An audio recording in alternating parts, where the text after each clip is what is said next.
Wait, you're telling me the homeless-looking guy I let sit at my table is a millionaire? That's exactly what happened to Aria Collins on what should have been the worst Monday of her life. She was about to lose everything, her last shot at a job, her dignity, maybe even the roof over her head. But when she offered her table to a tired stranger in a cafe full of people who looked right through him, she had no idea she was letting in a tech mogul worth $47 million, testing whether kindness still existed in this brutal city. Stay until the end to see how one moment of decency changed two lives forever. And comment your city below so I can see how far this story travels. The Monday morning rain came down like the city was trying to wash itself clean and failing miserably. Aria Collins stood outside the Brew and Bean Café on 7th Street, staring through the fogged-up windows at a sea of occupied tables, and felt the familiar weight of defeat settling into her bones. 27 years old. A graphic design degree that might as well have been printed on toilet paper for all the good it was doing her. $342 in her checking account, a laptop held together with duct tape and prayers. And in exactly 14 minutes, a video interview that represented her last best chance at crawling out of the hole her life had become. She pushed through the door, and the cafe noise hit her like a wall. The hiss of espresso machines, the clatter of ceramic mugs, the overlapping conversations of people who had somewhere to be and the means to get there. The air smelled like burnt coffee and expensive perfume, that particular urban mixture of hustle and desperation. Every single table was taken. Aria's eyes swept the room with practiced efficiency, the kind you develop after months of cafe hopping because you can't afford your own internet. The window seats were occupied by remote workers with dual monitors and noise-canceling headphones, their body language screaming, "Don't even think about it." The communal table in the center was claimed by a group of impossibly young startup guys in Patagonia vests, their MacBooks plastered with company stickers she didn't recognize. The corner booths hosted business meetings, laptops and leather portfolios spread out like territorial markers. And everyone, every single person, had positioned their bags, their jackets, their belongings on the empty chairs beside them like moats around their personal kingdoms. Aria felt the panic starting to rise, that hot tightness in her chest that made it hard to breathe. She pulled out her phone. 11 minutes now. She needed to set up, test her camera, make sure the angle didn't show the water stain on the wall behind her. She needed to look professional, competent, like someone worth hiring. She needed a goddamn table. "Excuse me," she said to a woman near the door, gesturing to the empty chair across from her. "Would you mind if I'm waiting for someone," the woman said without looking up from her phone. Her tone made it clear the conversation was over before it started. Aria moved deeper into the cafe. A man in a tailored suit had 3 chairs around him covered with his coat, his gym bag, and what appeared to be his lunch. She didn't even bother asking. "Hi, sorry, is anyone taken?"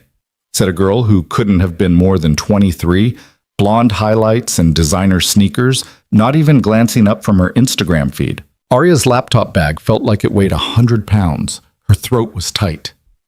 9 minutes. She could feel the eyes of the baristas on her, the way service workers can always spot desperation. One of them, a guy with a beard and full-sleeve tattoos, gave her a sympathetic look that somehow made it worse. She was about to give up, about to walk back out into the rain and take the interview sitting on the curb like the failure she was rapidly becoming when she spotted it. A small 2-person table near the back. A woman sat there alone, maybe early 30s, absorbed in something on her phone. There was an empty chair across from her. Not covered with a bag, not claimed with a jacket, just empty. Aria approached like she was defusing a bomb. "Excuse me," she said, her voice smaller than she wanted it to be.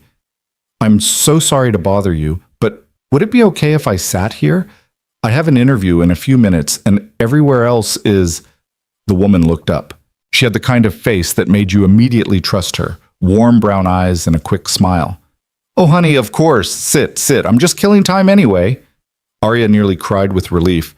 "Thank you so much. I promise I won't bother you. I just need to—" "You're fine. Seriously. Good luck with your interview." The woman gathered her own belongings to make more room. "Knock 'em dead." Aria sat up with shaking hands. 7 minutes. She positioned her laptop, opened it with the careful reverence of someone handling a religious artifact, and pressed the power button. Nothing happened. She pressed it again. Still nothing. The black screen stared back at her like a dead eye. "No," she whispered. "No, no, no, come on." She tried the power button 3 more times, each press more desperate than the last. Nothing. The battery was dead, and she was in the one cafe in the entire city that didn't have outlets anywhere near this table. "You okay?" the woman across from her asked. "My laptop won't, Arya's voice cracked. She was going to cry. Right here in this cafe full of strangers, she was about to completely fall apart. The woman's expression shifted from polite concern to genuine compassion. "Do you have a charger?" "Yeah, but there's no outlet here, and—" "Here!" The woman stood up, unplugged her own laptop from a nearby outlet, and handed Arya the plug. "Use mine. I've got plenty of battery." Arya stared at her. "I can't. You don't have to." "Yes, you can. Plug in. How long until your interview?" 6 minutes. "Then move. Plug it in." Arya scrambled to connect her charger, her hands still shaking. The laptop screen flickered to life with agonizing slowness. 3 minutes. She opened Zoom, checked her camera angle, and nearly sobbed when she realized the light was all wrong. She looked like a corpse. "Tilt it up," the woman said, leaning over to help adjust the laptop screen. "There. And put your water bottle behind it to prop it up. Trust me." The adjustment worked perfectly. Arya looked human again. Professional, even. "Thank you," she said, and meant it with every fiber of her being. "You have no idea how much—" "Go get that job," the woman said, giving her a thumbs up before returning to her seat. Arya took a deep breath, smoothed down her hair one last time, and clicked the link to join the meeting. While she waited for the host to admit her, she glanced at the cafe around her, at all those people who'd refused to share their space, who'd treated empty chairs like precious resources they couldn't possibly spare, and at this one stranger who'd helped without hesitation, who'd given up her power outlet and her time for someone she'd never see again. The interview window opened. A middle-aged man appeared on screen, already looking bored. "Ms. Collins?" "Yes, hi, thank you so much for meeting with me. Let's make this quick. I've got another call in 20 minutes. Great. The interview was barely 90 seconds old, and Arya could already tell it was going to be one of those. The kind where they'd already decided before talking to you, where you were just checking a box on their diversity initiative list before they hired their CEO's nephew. But she'd learned to smile through worse. "Of course. I really appreciate your time." 23 minutes later, Arya closed her laptop with the careful control of someone trying not to scream. The interview had been a disaster. Every answer she'd given was met with interesting, delivered in a tone that meant the exact opposite. When she'd shown her portfolio, work she was genuinely proud of, designs that had won local awards, the man had literally yawned. "We'll be in touch," he'd said, which was corporate speak for "don't hold your breath." She sat there for a moment, just breathing, trying to hold it together. The woman across from her had left at some point during the interview. Arya hadn't even noticed. In her place sat someone else now. A man. Maybe late 30s, though it was hard to tell. He looked tired in a way that went deeper than just lack of sleep. Worn gray jacket that had seen better days, jeans with a frayed hem, scuffed work boots that had mud-dried on the sides. His hair was dark and messy, like he'd barely bothered to comb it. He had the kind of face that could have been handsome if he smiled, but right now he just looked hollow. He was staring at his phone with an expression Arya recognized intimately. The look of someone checking their bank account and not liking what they saw. The look of someone calculating whether they could afford another coffee or if they should make the one in front of them last all morning. He glanced up and caught her watching. Arya quickly looked away, embarrassed. "Sorry," she muttered. "I didn't mean to." "You're fine," he said. His voice was quiet, a little rough. "Tough interview?" Arya let out a bitter laugh. "Is it that obvious?" "I've been there." He took a sip of his coffee. "For what it's worth, anyone who can hold it together in a cafe this loud probably has skills most people don't." It was such a simple thing to say, but something about it, the kindness in it, the unexpected grace, made Arya's eyes sting with tears she absolutely refused to let fall. "Thanks," she managed. "I needed to hear that." They sat in silence for a moment. Arya started packing up her things, moving slowly because she had nowhere to go and nothing to do but return to her cramped studio apartment and refresh her email every 5 minutes, hoping for a response that would never come. "Did you get the job?" the man asked. "No," Arya said.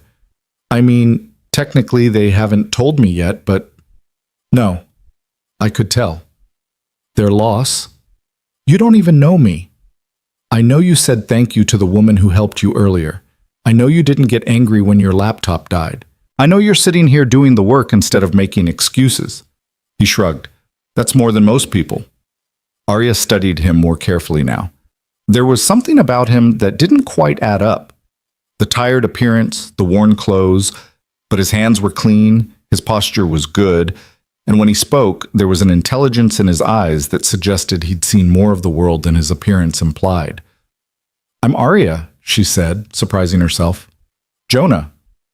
"Nice to meet you, Jonah. Thanks for the pep talk." "Anytime." He checked his phone again, frowned, and set it face down on the table. "Can I ask you something?" "Sure." "If you had $10 million, like, hypothetically, you woke up tomorrow and it was just in your account, what would you do with it?" Arya blinked. It was such a random question, so out of nowhere that she almost laughed. "That's specific. Humor me." She thought about it, really thought about it, instead of giving him the flippant answer she might have given anyone else. Because there was something in the way he asked that made her think the answer mattered to him. "I'd pay off my mom's medical bills," she said finally. "She had a stroke 2 years ago. She's okay now, mostly, but the debt is crushing her. She works 2 jobs and can barely make the minimum payments, so I'd take care of that first. And then? Then I'd probably do something stupid like try to start a program. Free design classes for kids who can't afford them. I grew up in a neighborhood where the schools didn't have art programs, where the only computers were in the library and you got 30 minutes a day if you were lucky. I learned design from YouTube videos and free trials of software I couldn't afford to buy.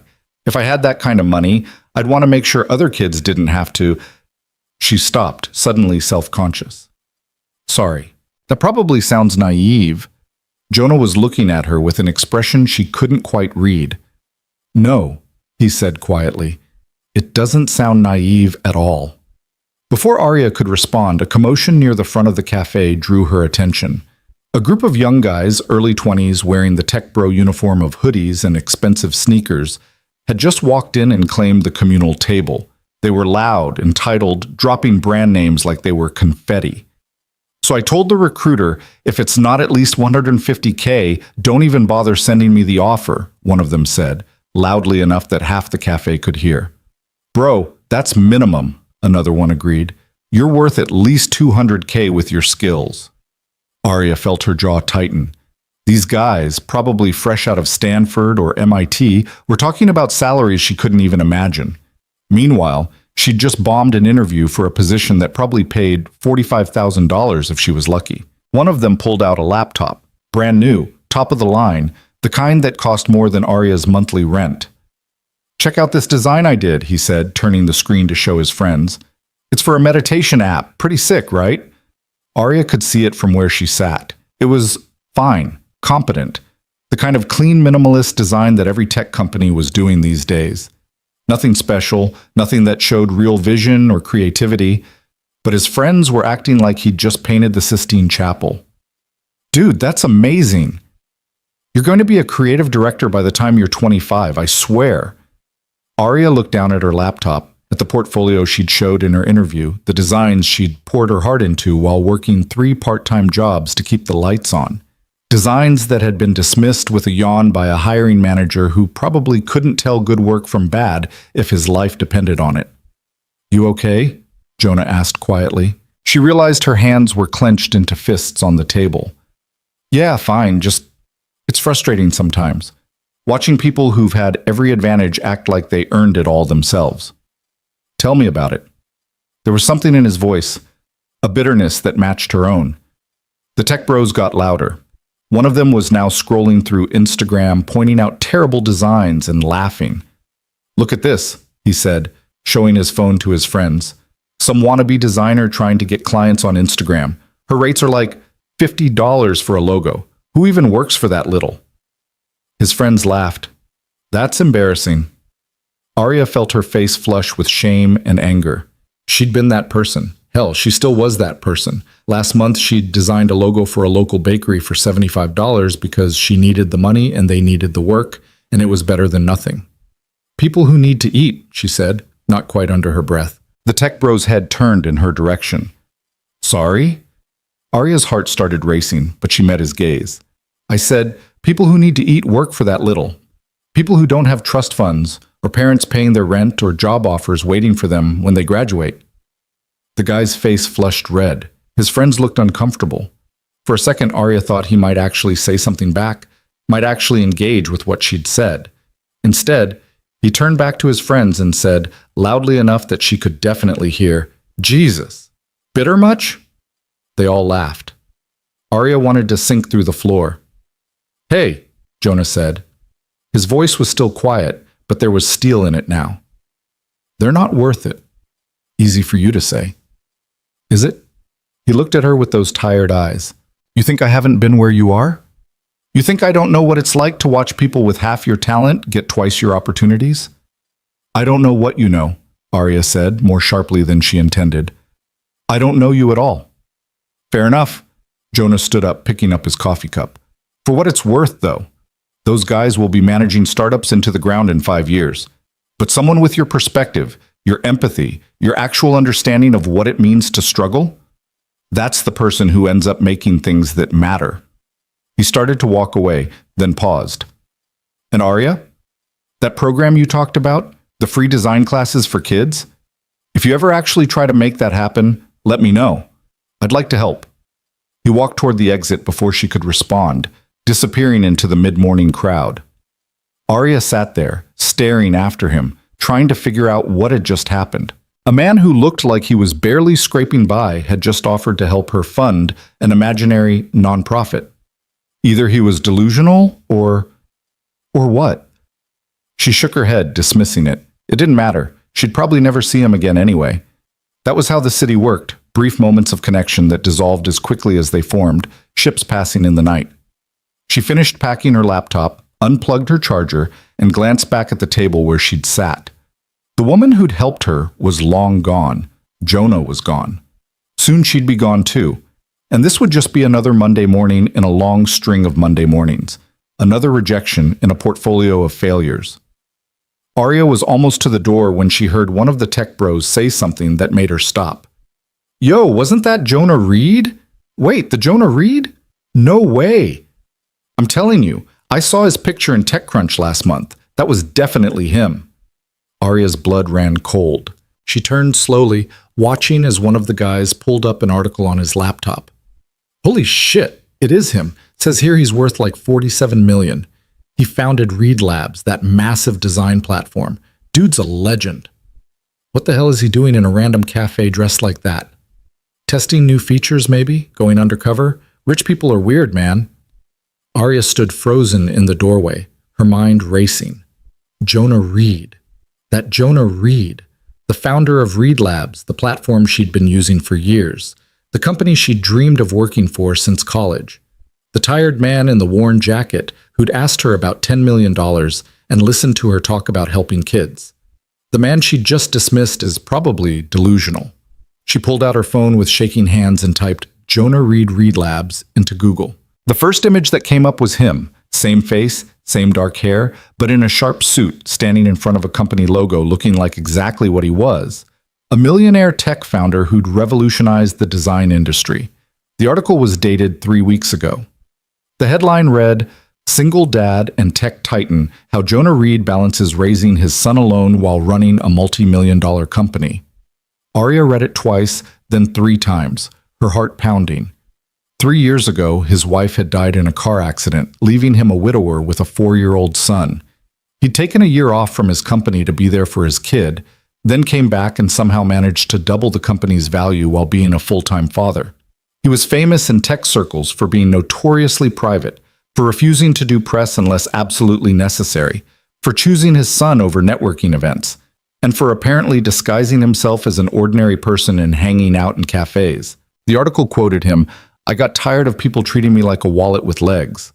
I wanted to remember what it felt like to just be a person, to see if kindness still existed when there was no benefit to being kind. Arya felt like she'd been punched in the stomach. She'd offered her table to him, not because she knew who he was, not because she wanted anything from him, but because he'd looked tired and the cafe was crowded and it was the decent thing to do. And he'd noticed. He'd asked her that question about the $10 million because he was testing her, seeing what she'd say, seeing if she was like everyone else he met, people who saw dollar signs instead of humans. And she'd told him the truth about her mom, about wanting to help kids who came from nothing like she had. She'd passed some kind of test she hadn't known she was taking. Arya stood in that doorway for a long time, until the barista came over and asked if she was okay, until the morning rush started to die down and the cafe began to empty out. She had no idea what to do with this information. Jonah Reed, the Jonah Reed, had offered to help her with a program that didn't exist, had said he wanted to be involved. Had he meant it? Or was it just something rich people said, words without weight? She pulled up the Reed Labs website on her phone, found the contact page, stared at the email address for their community outreach department. Her finger hovered over it. What would she even say? "Hi, I met your CEO in a cafe this morning, and he said I should contact him about my imaginary nonprofit." They'd laugh her out of the inbox. But then she remembered his eyes when he'd said it, the way he'd looked at her when she'd talked about helping kids. There had been something real there, something that transcended the test or the disguise or whatever game he'd been playing. He'd seen her, really seen her, not as a desperate job seeker or a struggling designer or a charity case, just as someone trying to do good in a world that made it increasingly hard to do good. Arya put her phone away. She didn't send the email, not yet. She needed to think, to process, to figure out what it meant that for just a few minutes this morning, she'd sat across from one of the most successful men in the tech industry and treated him like an equal, like a person. She walked out of the cafe into a day that had stopped raining. The sun was trying to break through the clouds, weak and watery, but there. The sidewalk was wet and smelled like concrete and new beginnings. Arya had no job, no prospects, no real plan for what came next. But she had a story now, a moment that felt like it meant something, even if she wasn't sure what yet. She'd been kind to a stranger and somehow, impossibly, the universe had noticed. As she walked away, she didn't see Jonah Reed standing in the doorway of the building across the street, watching her go. Didn't see the small smile on his face or the way he pulled out his phone and typed a quick message to his assistant. "Found someone interesting today. Let's see if she follows through." He'd given her a thread. The question was whether she'd be brave enough to pull it. 3 days passed before Arya could bring herself to open her laptop again. She'd spent those 72 hours in a fog of uncertainty, replaying the cafe encounter in her mind until the details blurred together like watercolors in rain. Had it really happened? Had she really sat across from Jonah Reed, shared her dreams with him, been so casually honest about what she'd do with money she'd never have? The whole thing felt increasingly surreal the more distance she got from it. Her studio apartment seemed smaller than usual, the walls pressing in with their peeling paint and water stains that the landlord refused to fix. Arya sat on her second-hand couch, the springs groaning under her weight, and stared at her closed laptop like it might bite her. Finally, on Thursday afternoon, she opened it. 63 new emails. 62 were spam, promotional garbage, and automated rejections from jobs she'd applied 2 weeks ago. The 63rd was from her mother. "Hi, sweetheart," it read. "Just checking in. How did the interview go on Monday? I've been praying for you. Love you so much. Don't forget to eat real food, not just ramen. Mom." Arya closed her eyes against the guilt that washed over her. She hadn't told her mom about the failed interview, hadn't told her that the job search was going nowhere, that the savings account was dwindling, that some nights Arya lay awake doing math in her head and coming up short every single time. Her mom had enough to worry about. The medical bills were crushing her, exactly like Arya had told Jonah. Catherine Collins worked as a home health aide during the day and cleaned office buildings at night, and every penny she made went toward debt she'd never asked for, debt that had arrived wrapped in a stroke she hadn't seen coming. Arya typed out a response. "Interview went okay. Still waiting to hear back. I'm eating fine. I promise. Love you." All lies, except for the last part. She was about to close the laptop when curiosity got the better of her. She pulled up Reed Labs again, navigated past the slick corporate homepage to the About Us section. There was Jonah's photo, professional and polished, so different from the tired man in the gray jacket that it almost seemed like a different person entirely. But it wasn't. Same eyes, same jawline, same mouth that had offered her kindness when she'd needed it most. She read his bio. MIT graduate, founded Reed Labs at 26, grew it from a small design platform into one of the biggest creative communities on the internet. Industry disruptor, visionary, all the words people use to describe success they could barely comprehend. And then, at the bottom, Jonah lives in the city with his son, Theo, and believes that great design should be accessible to everyone, not just those who can afford expensive software. Accessible to everyone. The words echoed what he'd said to her, about people with her perspective being the ones who made things that mattered. Had he meant it? Or was it just good PR? The kind of thing successful people said to make themselves seem more human? Arya clicked over to the careers page almost without meaning to. There were dozens of open positions: senior designer, product manager, engineering lead, all of them requiring years of experience she didn't have, expertise in systems she'd never touched, qualifications that might as well have been written in a foreign language. But then, at the bottom of the list, she saw something that made her breath catch. Creator Community Advocate, entry level. She clicked on it, her heart hammering. Reed Labs is looking for someone who understands the struggles of independent creators, particularly those from underrepresented backgrounds. This role will focus on building programs, scholarships, and resources for designers who are just starting out. We want someone who's lived the experience, not just studied it. Someone who knows what it's like to create with limited resources and maximum determination. Arya read it 3 times, then 4. Then she scrolled down to the requirements. Required: passion for design and community building, understanding of the challenges facing emerging creators, excellent communication skills, ability to empathize with people from diverse backgrounds. Preferred: portfolio demonstrating design work, experience with social media and community engagement, bachelor's degree or equivalent experience. Nothing about 5 years of corporate experience, nothing about expertise in enterprise software, just passion, understanding, empathy, things she had in abundance even if her bank account suggested otherwise. The posting was dated that morning, 3 days after her encounter with Jonah Reed. Coincidence? Or something else? Arya's hand moved to the Apply Now button, then stopped. What if this was a trap? What if she applied and they laughed at her presumption, this nobody who'd had one conversation with their CEO and thought it meant something? What if Jonah didn't even remember her? But then she thought about what he'd said, about people with her perspective being the ones who ended up making things that matter, about wanting to help if she ever tried to make that program happen. This was that. This position was literally everything she'd described to him, everything she'd said she'd do if she had the resources. And he'd posted it 3 days after meeting her. Before she could talk herself out of it, Arya started typing. Not a corporate cover letter, not the kind of polished, impersonal application she'd been sending out for months. Something real.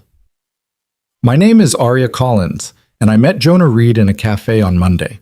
I don't know if he remembers me, but he asked me what I'd do with $10 million, and I told him I'd start a program for kids who can't afford design classes. Kids like me, who learn from YouTube videos and library computers and free trials that expired too quickly. I saw this posting, and I'm not sure if it's connected to that conversation, but even if it's not, I want you to know I am exactly the person you're looking for.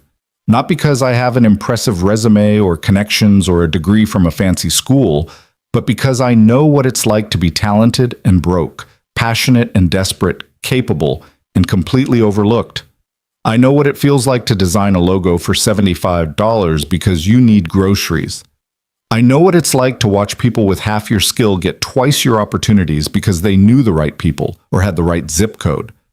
I know what it's like to pour everything you have into your work and still wonder if you'll make rent. And I absolutely know, that there are thousands of people out there just like me, sitting in cafes with dying laptops and duct-taped dreams, waiting for someone to see them. not as charity cases, not as diversity statistics, but as people with real talent who just need a chance. If you hire me, I'll spend every day making sure those people get that chance. I promise you that. She attached her portfolio, took a deep breath, and hit send before she could second-guess herself into paralysis. The email disappeared into the void. Arya closed her laptop and sat in the silence of her apartment, listening to the traffic outside and the couple arguing upstairs and her own heart beating too fast. Either she'd just made the biggest mistake of her job search or the smartest move of her life. She had no idea which. The weekend crawled by with agonizing slowness. Arya took on a rush freelance job designing Instagram posts for a local yoga studio, $150 for 20 graphics, which worked out to $7.50 per post if she didn't count the hours of revisions the client would inevitably request. She couldn't afford to turn it down. She worked through Saturday night, her eyes burning, her back aching from hunching over her laptop. At 2 a.m., she took a break and scrolled through her phone, looking at the social media feeds of designers she admired. People living in nice apartments, working on meaningful projects, talking about their creative journeys like life was a scenic road trip instead of a demolition derby. One of them, a girl named Brielle, who Arya had known in college, had just posted about landing a job at a boutique agency. "Dreams really do come true if you work hard enough," the caption read, accompanied by a photo of Brielle holding a bouquet of flowers in what was clearly a designer office space. Arya remembered Brielle from school, remembered how she'd never had to work during college because her parents paid for everything, remembered how she'd done a summer internship in Paris, unpaid, of course, but who cared when your family owned a vacation home in the Hamptons? Remembered how Brielle had once told Arya, with complete sincerity, that anyone could succeed if they just believed in themselves hard enough. As if belief paid rent, as if confidence covered medical bills, as if positive thinking could replace privilege. Arya closed Instagram and went back to work, finishing the yoga studio graphics as the sun came up Sunday morning. She sent them off, collapsed into bed fully clothed, and slept until 2 p.m. When she woke up, there was an email waiting, from Reed Labs. Arya stared at it for a full minute before she had the courage to open it. Her hands were shaking so badly she almost dropped her phone. "Dear Arya, thank you for your application to the Creator Community Advocate position. We were impressed by your cover letter and would like to invite you for an interview. Are you available Monday at 10 a.m.? Please let us know. Best regards, Sarah Chen, Director of People Operations, Reed Labs." Arya read it 5 times. Then she got up, walked to her tiny bathroom, and stared at herself in the mirror. Her reflection stared back, dark circles under her eyes, hair that desperately needed washing, wearing a 3-day-old t-shirt with a coffee stain on the collar. "They want to interview you," she told her reflection. "Reed Labs wants to interview you." Her reflection didn't look convinced. Monday morning arrived wrapped in anxiety so thick Arya could barely breathe through it. She'd spent Sunday afternoon preparing, researching Reed Labs until she could recite their company history, practicing answers to potential interview questions, picking out the one professional outfit she owned that didn't have any visible stains or tears. At 9:45 a.m., she sat at her kitchen table with her laptop open, her hands folded in her lap to keep them from shaking. The Zoom link was right there. All she had to do was click it. At 9:58, she clicked. The waiting room appeared. "Please wait for the host to let you in." Arya's heart was going to explode. This was it.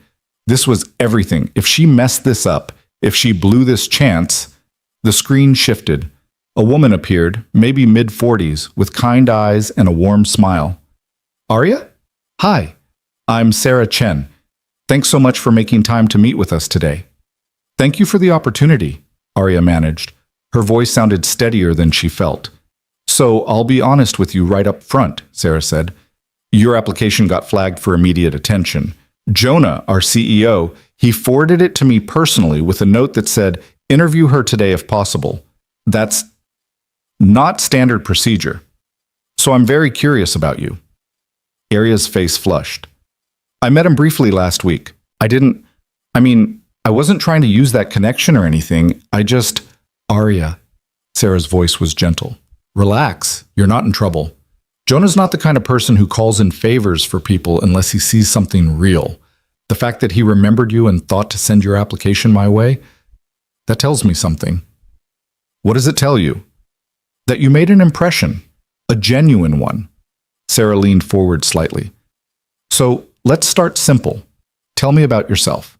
Not the resume version, the real version. Arya took a breath. Then she told her story. Not the sanitized version she usually gave in interviews, but the truth. Growing up in a neighborhood where art classes were a luxury no one could afford, learning design from borrowed library books and pirated software she wasn't proud of using but couldn't afford not to.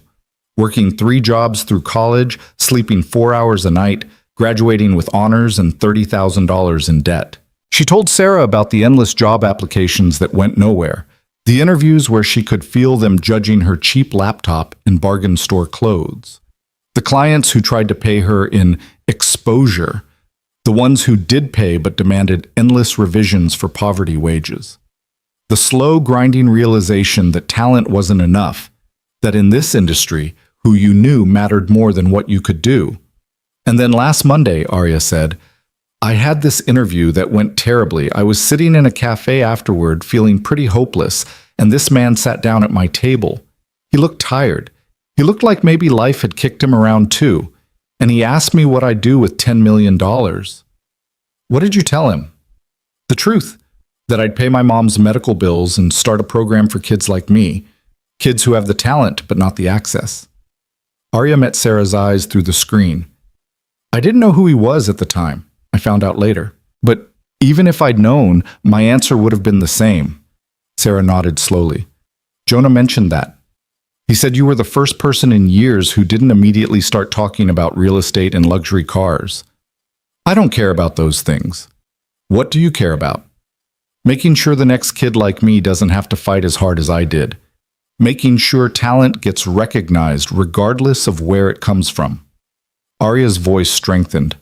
I care about building a community that actually supports its members instead of just using them for content. I care about creating resources that people can actually afford. I care about... She stopped, suddenly self-conscious. Sorry, I'm probably being too intense. No, Sarah said firmly. You're being honest. That's exactly what we need. She glanced at something off screen. Arya, I'm going to be straight with you. This position, it's brand new. We're creating it specifically because Jonah thinks Reed Labs has become too corporate, too disconnected from the actual creators we're supposed to serve. He wants someone who can build bridges, who can call us out when we're being elitist or exclusive, who can help us remember why we started this company in the first place. That sounds incredible. It also sounds incredibly difficult. You'd be challenging people more senior than you. You'd be advocating for unpopular positions. You'd be the voice in the room saying, wait, have we considered how this affects people who are struggling when everyone else is focused on profit margins and growth metrics? Sarah paused. Not everyone's going to like you for it. I'm used to people not liking me. Are you used to people actively working against you? Arya thought about Brielle, about the tech bros in the cafe, about every hiring manager who'd looked at her cheap clothes and assumed she wasn't worth their time. Yes, she said quietly. I'm used to that too. Sarah studied her for a long moment. Okay, I'm going to do something a little unusual here. Normally we'd have you do multiple interviews, meet the whole team, go through our standard process. But Jonah asked me to skip all that if I thought you were the right fit. He said time matters here, that every day we wait is another day. Someone like you is struggling because we're not doing our job. Arya's heart stopped. What are you saying? I'm saying the job is yours if you want it. $65,000 a year, full benefits, remote work with optional office days, and a budget to start building the programs you described. You'd report directly to me, but you'd work closely with Jonah on strategy and vision. Sarah smiled. So what do you say? Want to help us do better? Arya couldn't speak. Her throat had closed up entirely. $65,000. Benefits. The ability to actually build the thing she'd only dreamed about. She managed. Yes, absolutely yes. Great. I'll send over the paperwork this afternoon. Can you start in 2 weeks? I can start tomorrow. Sarah laughed. 2 weeks is fine. Use the time to wrap up any current projects. Give yourself a breather. This job is going to be demanding. You should take the rest while you can get it. She paused. Welcome to Read Labs, Arya. I think you're going to do amazing things here. The call ended. Arya sat frozen at her kitchen table, staring at the blank screen, trying to process what had just happened. She had a job, a real job, at Read Labs, doing exactly the work she'd dreamed of doing. And then she burst into tears. They were good tears, relief and joy, and the sudden release of months of tension she hadn't fully realized she'd been carrying. She cried until her chest hurt, until her face was blotchy and her nose was running, until the fear and desperation of the past year finally had somewhere to go. When she could breathe again, she called her mother. "Hi, honey," Catherine answered on the second ring. "How are you?" "Mom," Arya said, her voice still thick. "I got a job. A good one. A really good one." There was a pause. Then, "Oh, sweetheart. Oh, Arya, that's wonderful. Tell me everything." So she did. Not about meeting Jonah, not yet, that was still too strange to explain. But about the position, the salary, the chance to build something meaningful, about how she could finally breathe, finally plan more than a week ahead, finally stop waking up in the middle of the night doing impossible math. "I'm so proud of you," Catherine said, and Arya could hear the tears in her voice. "You worked so hard for this. You deserve every bit of it." "I'm going to help you, Mom, with the bills. I know $65,000 isn't enough to pay them all off, but I can start making real payments. I can—" "Arya Nicole Collins, you listen to me." Her mother's voice turned fierce. "You are not using your money to pay my debts. You're going to save it. You're going to build yourself a life. You're going to finally stop just surviving and start living. Do you hear me?" "But Mom," "No, I mean it. I'm managing fine. I don't want you spending the best years of your life cleaning up my mess." "It's not your mess. You had a stroke. That's not—" "We'll talk about this later. Right now, I just want you to celebrate. You did this, honey, all by yourself. You should be proud." They talked for another hour, Arya's mother asking questions about the company, the position, what her days would look like. When they finally hung up, Arya felt lighter than she had in months, like gravity had temporarily lost its hold. She spent the rest of the day in a daze, responding to Sarah's email, filling out paperwork, staring at the employment contract that made it all official. She was going to be a creator community advocate at Read Labs. She was going to have business cards, an email signature, a title that meant something. That evening, she went back to the Brew and Bean Café. She didn't know why exactly, just that it felt important, like closing some kind of circle. The cafe was quieter than it had been on Monday. The dinner crowd not yet arrived. Arya ordered a coffee she could actually afford now and sat at a small table near the window, watching people pass by on the street outside. She was about to leave when she heard a familiar voice behind her. "Mind if I join you?" Arya turned. Jonah Reed stood there, but different than before. He still wore casual clothes, jeans and a dark sweater, but he carried himself differently now, less tired, more present, like he'd dropped whatever mask he'd been wearing the first time. "Sure," Arya said, her heart suddenly racing. "There's room for decent people." He smiled at that, a real smile that reached his eyes. "I heard you got the job. Congratulations." "You heard? Or you made it happen?" "Sarah makes her own decisions. I just flagged your application for attention." "Why?" Arya asked. The question came out more direct than she'd intended. "You barely know me. We talked for like 20 minutes. Jonah sat down across from her, his hands wrapped around his own coffee cup. "Can I tell you a story?" "Okay." 3 years ago, my wife died. Car accident. We'd been married for 8 years, together for 12. She was my best friend, my partner, the person who understood me better than I understood myself. His voice was steady, but Arya could hear the grief underneath it. When she died, I found out real fast who my real friends were. Most of them weren't. "I'm sorry." "Me too." He took a sip of coffee. "But what killed me wasn't the grief.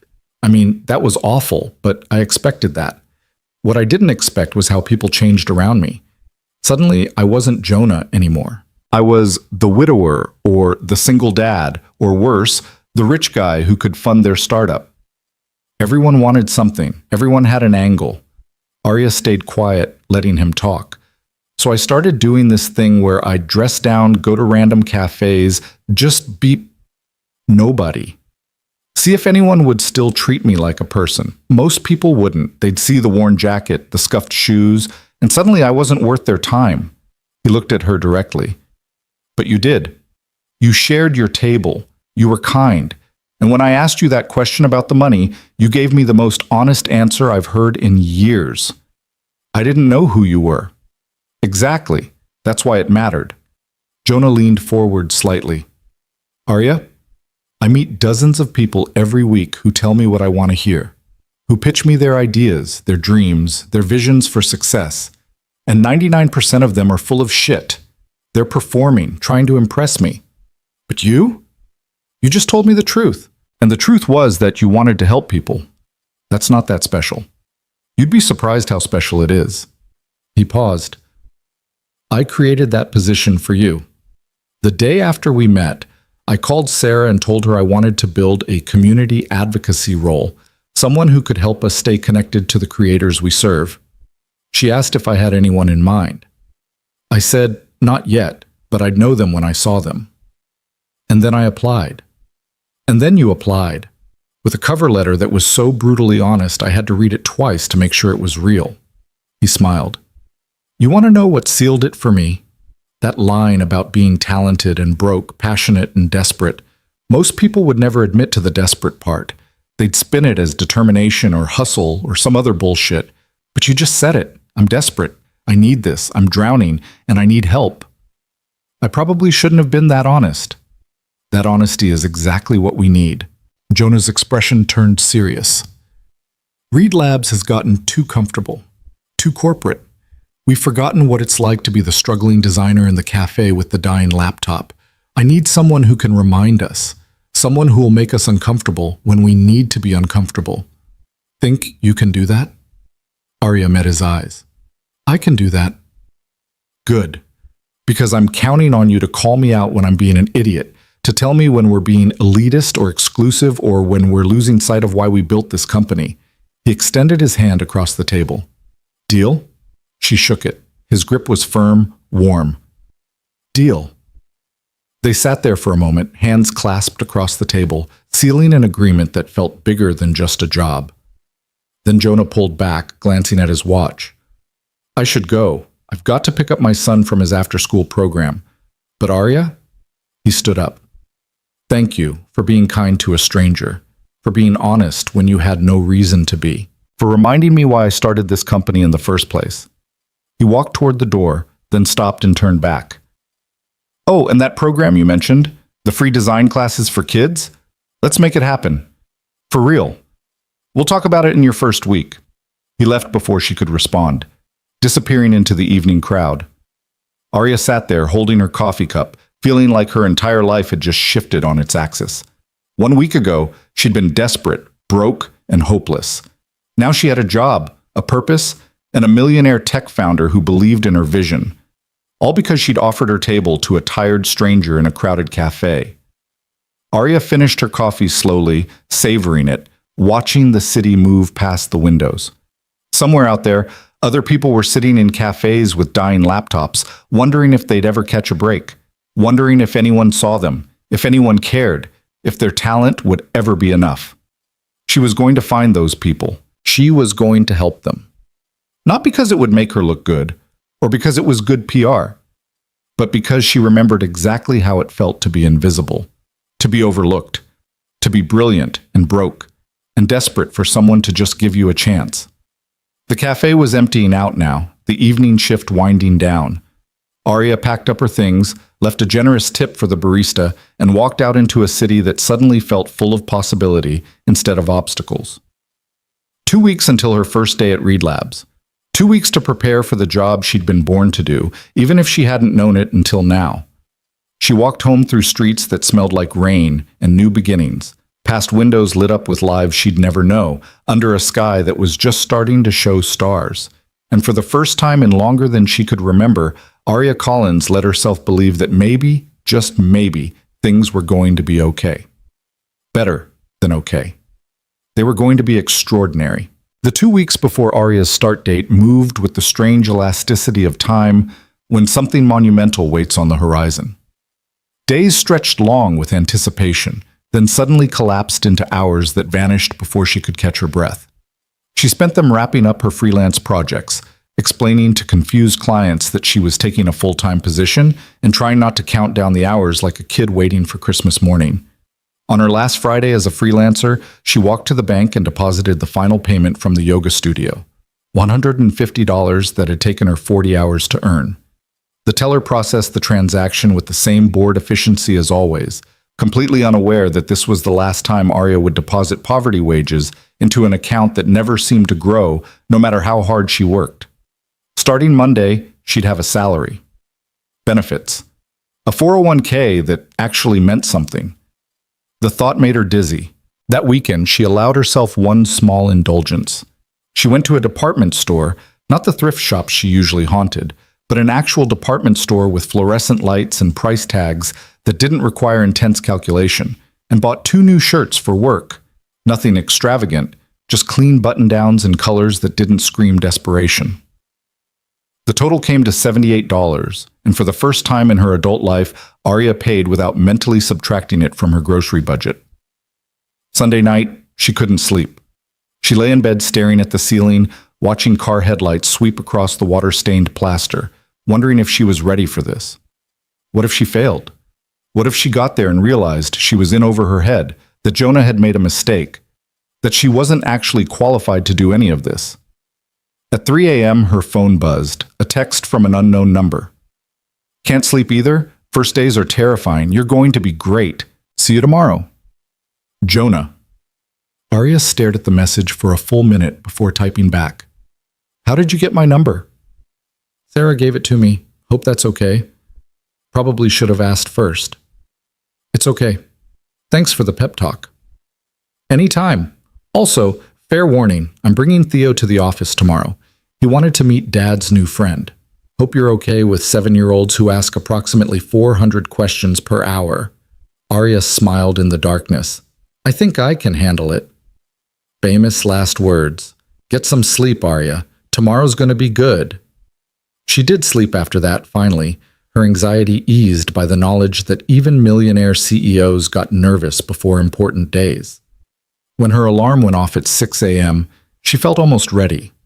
The Reed Labs office was downtown, a converted warehouse with exposed brick walls and floor-to-ceiling windows that let in cascades of morning light. Arya arrived at 8:45, 15 minutes early, her new shirts pressed and her portfolio bag clutched against her chest like armor. The lobby was sleek but welcoming, all clean lines and warm wood tones. A receptionist with purple hair and a genuine smile greeted her immediately. You must be Arya. We've been expecting you. I'm Maya. Welcome to Reed Labs. She came around the desk to shake Arya's hand. Sarah's just finishing up a call, but she asked me to get you set up with your badge and show you around. Sound good? Sounds great. Arya tried to match Maya's energy, her enthusiasm, even though her hands were shaking. Maya handed her a badge on a lanyard, white with the Reed Labs logo and her name printed underneath. Arya Collins, Creator Community Advocate. Seeing it in print made it real in a way nothing else had. Okay, so quick tour, Maya said, leading her through a security door into the main office space. Kitchen's on the left, coffee's free, obviously, and we stock the fridge with lunch stuff on Wednesdays. Conference rooms are down that hall, but most people just grab the collaboration spaces if they need to meet. Your desk is over here. They wove through an open floor plan that managed to feel spacious despite being full of people. Designers hunched over tablets, developers typed rapidly with headphones on, small groups clustered around whiteboards covered in sketches and diagrams. The energy was focused but not frantic, purposeful without being oppressive. Here you go, Maya said, stopping at a desk near the windows. Jonah specifically requested you get one with natural light. Said something about how creative people need sunlight. Anyway, your computer's all set up, login info is in that envelope, and if you need anything at all, just message me. I'm in the company Slack as @MayasMagic. Arya set down her bag and stared at the setup. A new laptop, not the cheap model, but the same high-end machine she'd seen other designers using. A second monitor. A comfortable chair that probably cost more than her couch. A small plant in a ceramic pot with a note attached. Welcome to the team. Sarah. This is really mine? She asked. Maya laughed. Yeah, it's really yours. Oh, and heads up, Jonah usually does welcome coffee with new hires around 10. He'll probably swing by then. Until then, Sarah wanted you to start with the onboarding modules. But honestly, take your time settling in. First days are overwhelming enough without rushing through paperwork. She left with a wave, and Arya sat down in her new chair at her new desk in her new job, trying to process that this was actually happening. Around her, the office hummed with activity. People passed by, some offering friendly nods or quick welcome aboard greetings. No one looked at her like she didn't belong. No one seemed surprised to see her there. She was just another person with a desk and a purpose. The feeling was intoxicating. Arya spent the next hour setting up her workspace, going through the onboarding modules, reading through the company handbook. Reed Labs had generous vacation policies, comprehensive health insurance, and a whole section on work-life balance that actually seemed sincere. There were employee resource groups, professional development budgets, and a stated commitment to diversity that appeared to be more than just PR speak. At 9:58, Sarah appeared at her desk, immaculate in a navy blazer and carrying 2 coffee cups. Morning, how are you feeling? Honestly, terrified and excited in equal measure. Perfect. That's exactly the right ratio for a first day. Sarah handed her one of the coffees. Vanilla latte, right? I remembered from our video call. The fact that Sarah had noticed, had remembered, made Arya's throat tight. Thank you for all of this. Thank Jonah. He's the one who insisted we move fast on your hire. Sarah perched on the edge of Arya's desk. So here's the plan for today. We're going to keep it light. No pressure, no expectations. I want you to spend time just observing, getting a feel for the company culture. Sit in on some meetings if you want, or just walk around and introduce yourself to people. Your real work starts next week. What exactly is my real work? Arya asked. I mean, I know the job description, but day to day, what does that look like? Sarah's expression turned serious. Honestly, we're still figuring that out. This position is brand new, which means you have a lot of latitude to define it. But broadly speaking, Jonah wants you to be the voice of creators who are struggling to break in. You'll be developing programs, building resources, advocating for changes to our platform that make it more accessible. You'll also be identifying talented designers who might not have traditional portfolios or credentials, people who are getting overlooked by the industry. That's a lot. It is. But you're not doing it alone. You'll have a team. We're hiring 2 more people to work under you in the next month. And you have direct access to Jonah, which around here is basically like having a golden ticket. If you need resources, if you hit a roadblock, if someone's being difficult, you go to him and he makes it happen. Before Arya could respond, a small voice piped up behind them. Is that her? Is that Dad's cafe lady? Arya turned to find a little boy staring at her with enormous brown eyes full of curiosity. He was maybe 7 years old, wearing a Star Wars t-shirt and light-up sneakers, holding what appeared to be a half-finished waffle. Jonah stood behind him, one hand on his son's shoulder, looking both proud and slightly apologetic. Theo, we talked about the interrogation thing, Jonah said. You said I could meet her. I said you could meet her politely. But he was smiling. He looked different here, in his element, more relaxed, more himself. He wore dark jeans and a gray Henley, somehow managing to look both casual and CEO appropriate. Arya, this is my son, Theo. Theo, this is Miss Collins. Just Arya's fine, she said, kneeling down to be at eye level with the boy. Hi, Theo. Nice to meet you. Did you really let my dad sit at your table when nobody else would? Theo asked, his tone suggesting this was the most important question in the world. I did. Why? Because he looked tired and the cafe was crowded, and it seemed like the right thing to do. Theo considered this with the gravity of a judge deliberating a verdict. Then he smiled, revealing a gap where he'd lost a front tooth. Dad said you're going to help people like you helped him. People who are sad and need jobs. Not just jobs, Arya corrected gently. I'm going to help people who are really good at creating things, like drawing and designing, but who haven't had the chances they deserve. Does that make sense? Like Miss Rachel at my school. She's really good at art, but she works at a grocery store because art doesn't pay money. Theo said this with the matter-of-fact authority of a child repeating adult conversations he doesn't fully understand.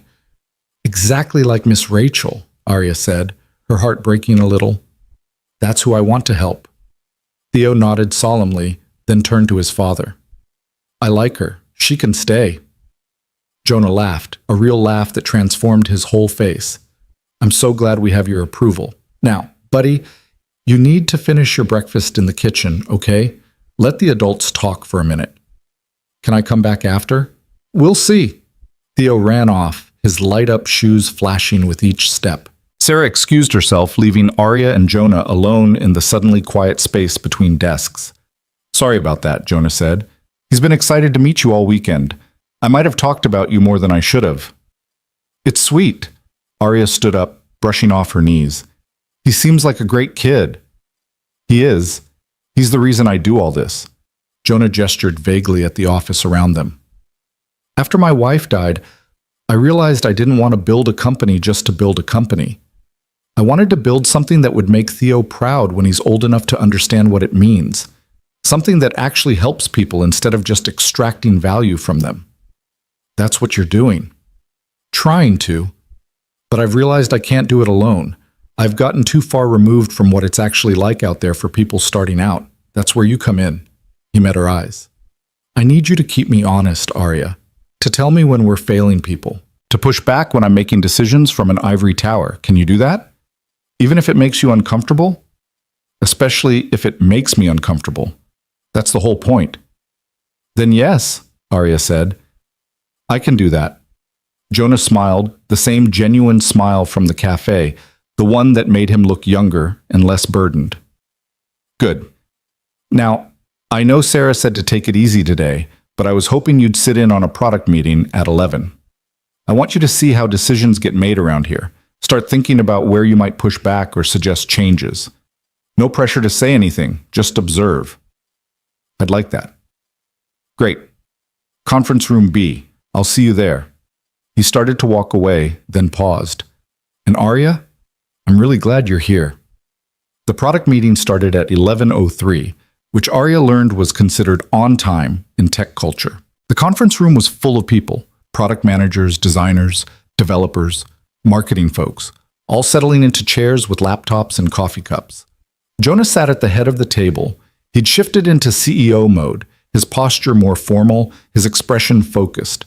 Arya took a seat near the back, trying to make herself invisible. Okay, Jonah said, pulling up a presentation on the screen.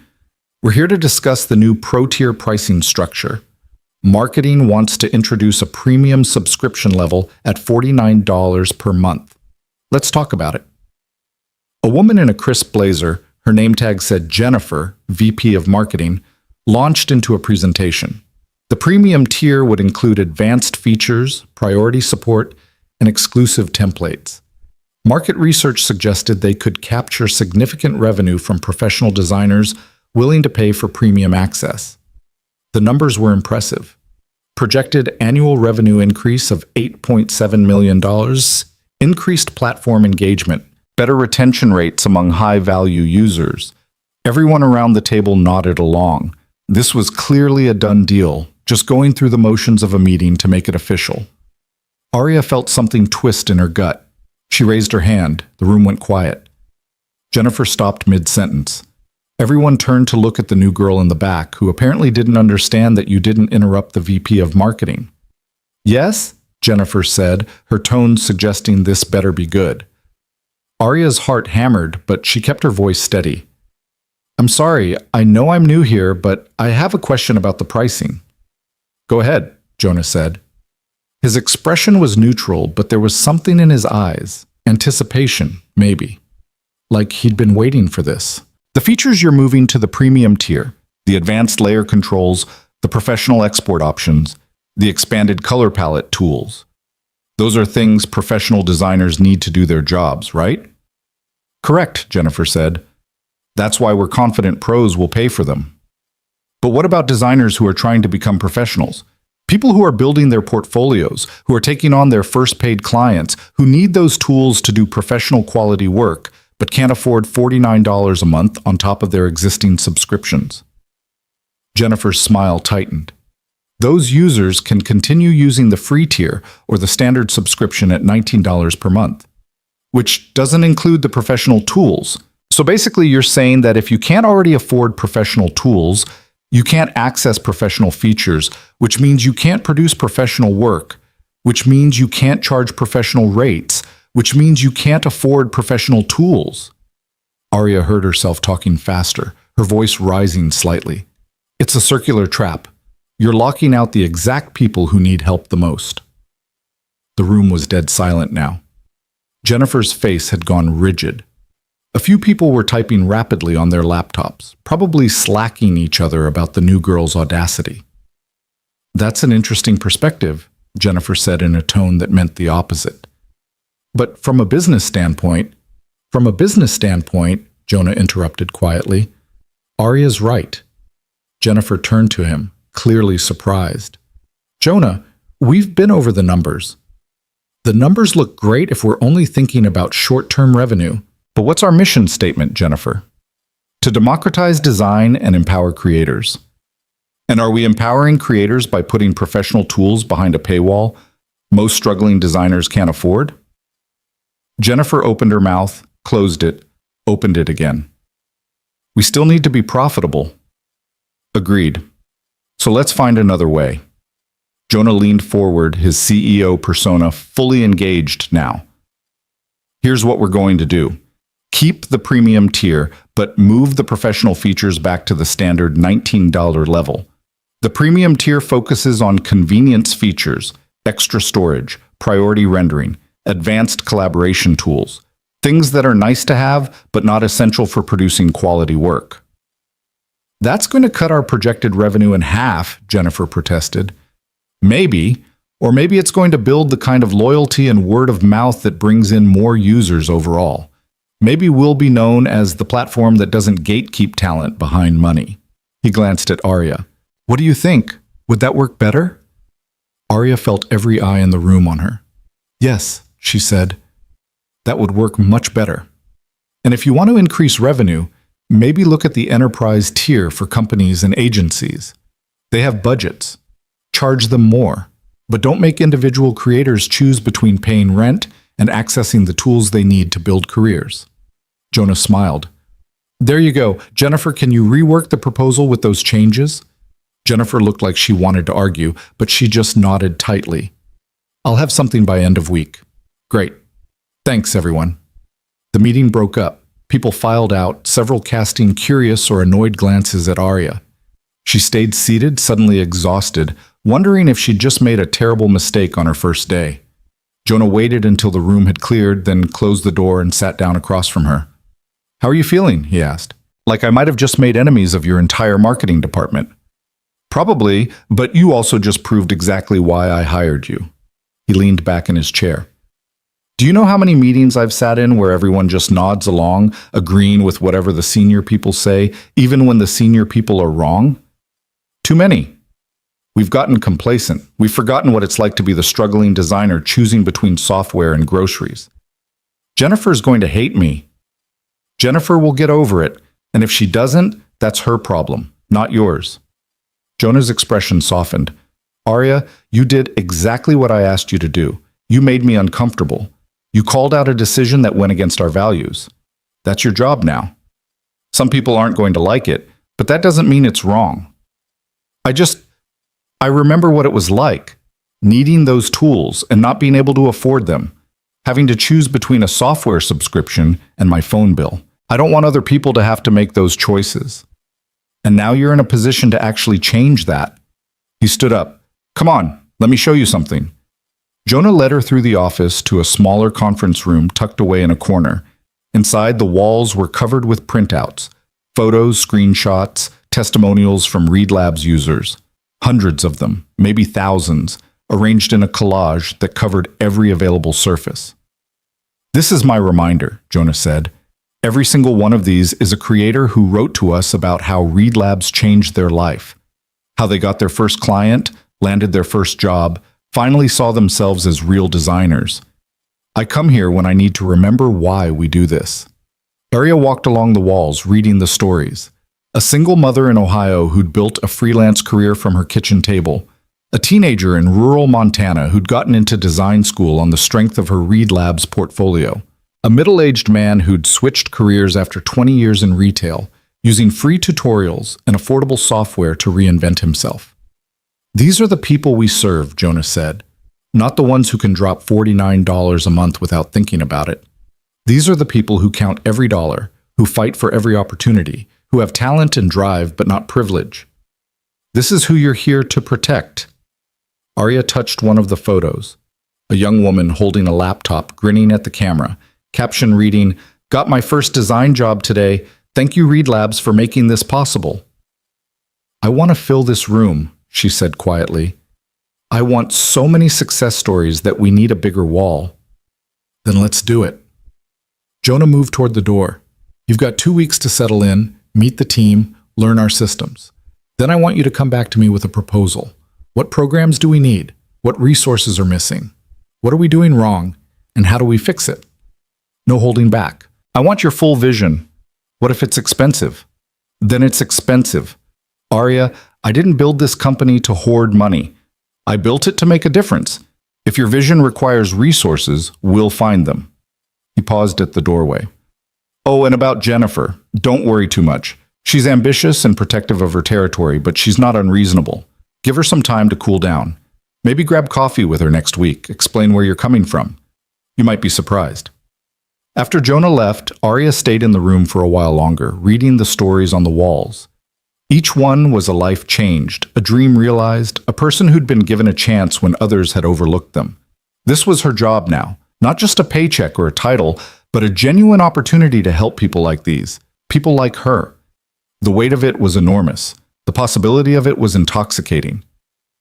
She pulled out her phone and took a photo of the wall, wanting to remember this moment. Then she headed back to her desk, where a small crowd had gathered, colleagues introducing themselves, welcoming her to the team, asking about her background.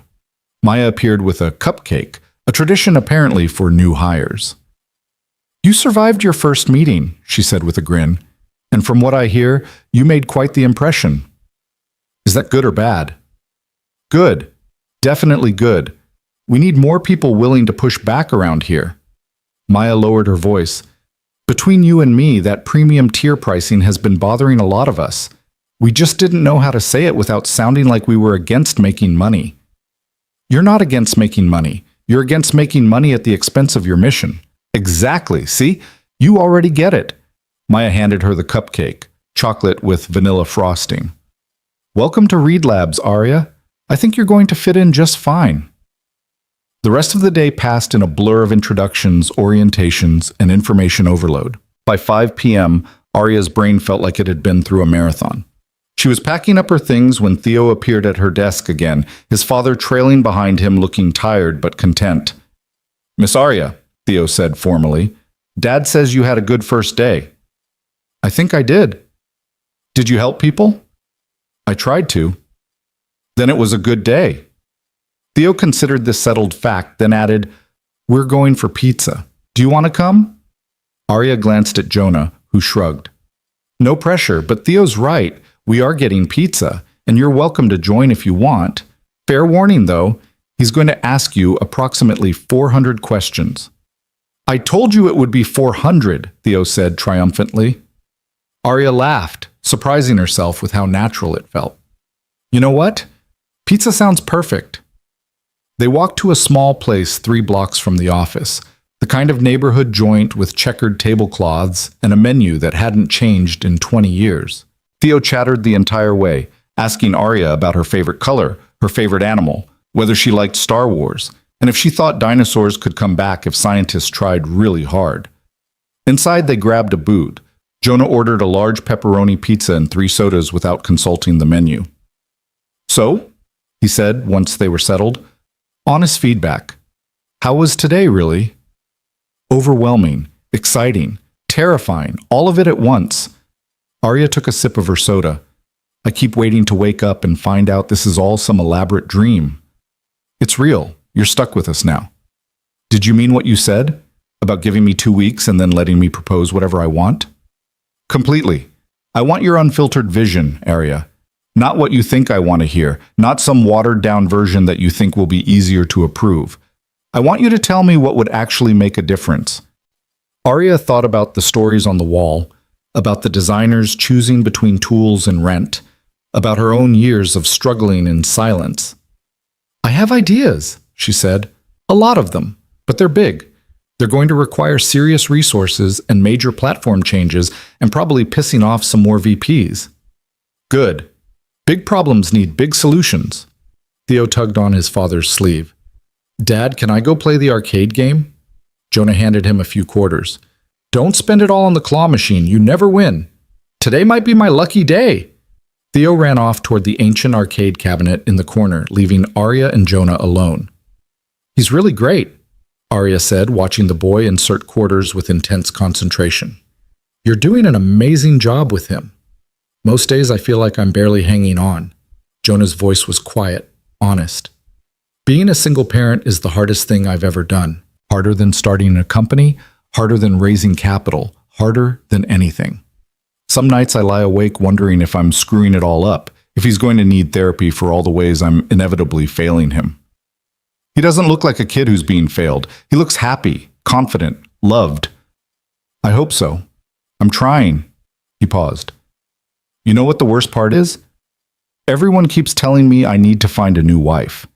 Like Theo needs a mother figure, like I can't possibly raise him alone. They don't say it to be cruel. They think they're being helpful. But what they don't understand is that I'm not looking for someone to replace his mother. I'm just trying to be the best parent I can be." The pizza arrived, and they ate in comfortable silence for a while. Theo returned from the arcade victorious. He'd actually won a small stuffed dinosaur from the claw machine, which he immediately declared was named Rex and would live on his bookshelf forever. "See?" he told his father. "I told you today was my lucky day."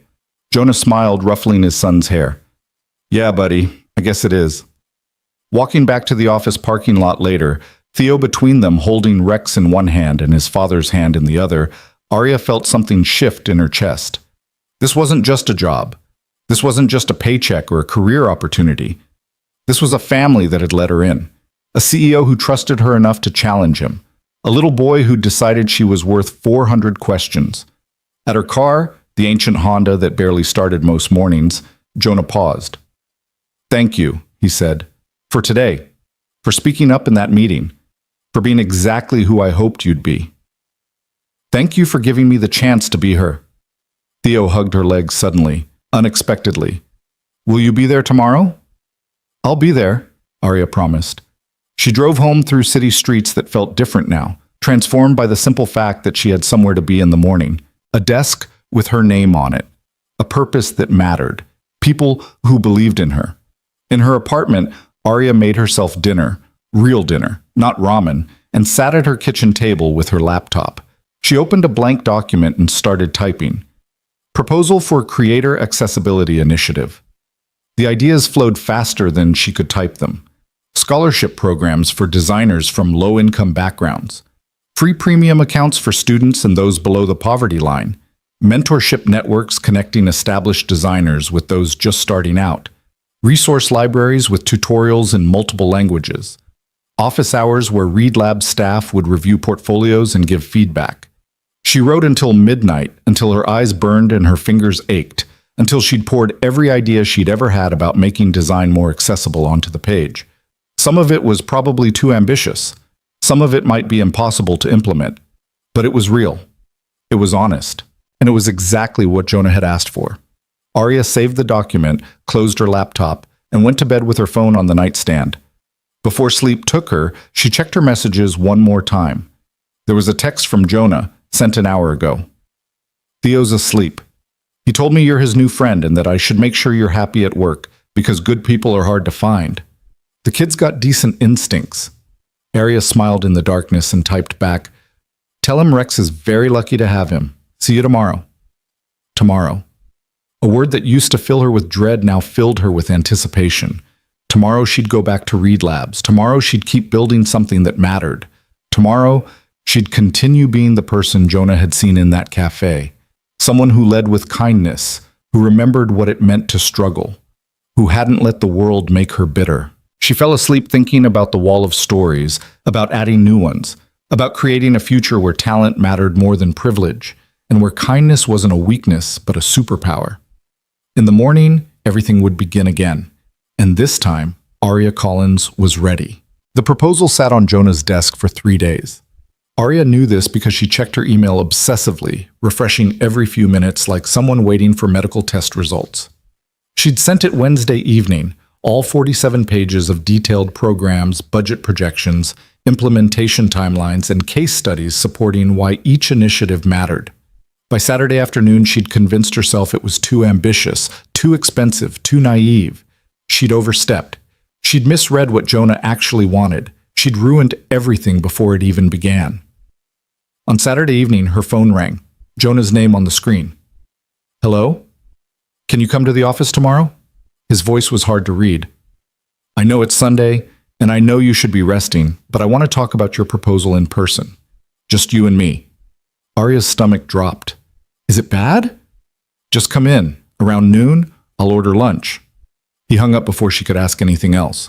Arya stared at her phone, trying to decode the tone of his voice, the brevity of the call. Was he angry, disappointed, about to fire her after less than 2 weeks? She barely slept that night. Sunday morning arrived gray and drizzly, the kind of weather that matched her mood perfectly. Arya dressed carefully, professional but not trying too hard, and drove to the Reed Labs office with her heart in her throat. The building was mostly empty on weekends, the lobby dark except for security lights. She badged in and took the elevator to the 3rd floor, where Jonah's office overlooked the city. He was already there, standing at the window with his hands in his pockets, staring out at the rain-soaked streets below. On his desk, her proposal sat open, covered in handwritten notes and sticky flags. "Thanks for coming," he said without turning around. "I know this is your day off." "It's fine. I wasn't doing anything important." A lie. She'd been pacing her apartment and catastrophizing. Jonah finally turned to face her. He looked tired, like maybe he hadn't slept well either. "I've read your proposal 7 times, front to back, every word, every footnote. I've run the numbers. I've thought about implementation. I've considered every possible angle." Here it comes, Arya thought. The letdown. This is all very ambitious but not realistic. The corporate speak for thanks but no thanks. "And?" she managed. "And it's fucking brilliant." Arya blinked. "What?" "It's everything I hoped you'd come up with, and more. The scholarship program, the income-based pricing tiers, the mentorship network, the resource library, all of it. You didn't hold back. You didn't play it safe. You gave me exactly what I asked for." He picked up the proposal, flipping through the marked pages. This section about partnering with community colleges and vocational schools to identify talent? Genius. This idea about having successful Reed Labs users volunteer as mentors? Perfect. And this? He tapped a page covered in yellow highlights. This proposal to create a hardship fund for designers facing emergencies? Medical bills? Evictions? Disasters? Arya, this is the kind of thing that actually changes lives. So you like it? I love it. I want to implement all of it. He set the proposal down and looked at her directly. I'm approving a $3.2 million budget for year 1. That should cover the scholarship program, the hardship fund, platform upgrades, and hiring the team you'll need. In year 2, assuming we hit our metrics, we'll double it. Arya felt dizzy. $3.2 million? Is that not enough? Because we can No, it's, Jonah, that's more than I imagined. That's more than I thought possible. Then you weren't thinking big enough. He smiled, that genuine smile that transformed his whole face. Arya, this is what I wanted. Someone who understands the problem because they've lived it. Someone who can articulate solutions that actually matter. You've given me a roadmap for how Reed Labs can become what it was always supposed to be. I don't know what to say. Say you'll run with it. Say you'll build this thing and make it real. He pulled out a chair at the small conference table in his office. Sit. Let's talk details. I ordered Thai food. Should be here in 20 minutes. They spent the next 4 hours going through the proposal section by section. Jonah challenged some of her assumptions, pushed her to think bigger in places, helped her refine the implementation timeline. He was brilliant at this, seeing the vision while also understanding the practical realities of execution. He asked questions Arya hadn't considered, identified potential roadblocks she'd missed, and offered solutions drawn from his years of building a company from nothing. "The mentorship network," he said, pointing to page 23. "I love it, but we need to be careful about matching. A bad mentor can do more harm than no mentor. How do we vet people? How do we train them? How do we handle conflicts?" "I was thinking we'd start with a pilot program," Arya said, her initial nervousness fading as she got into the work. "Maybe 20 mentors and 40 mentees. We run it for 3 months, gather feedback, iterate based on what we learn. Scale up slowly rather than launching something half-baked that damages trust." "Smart.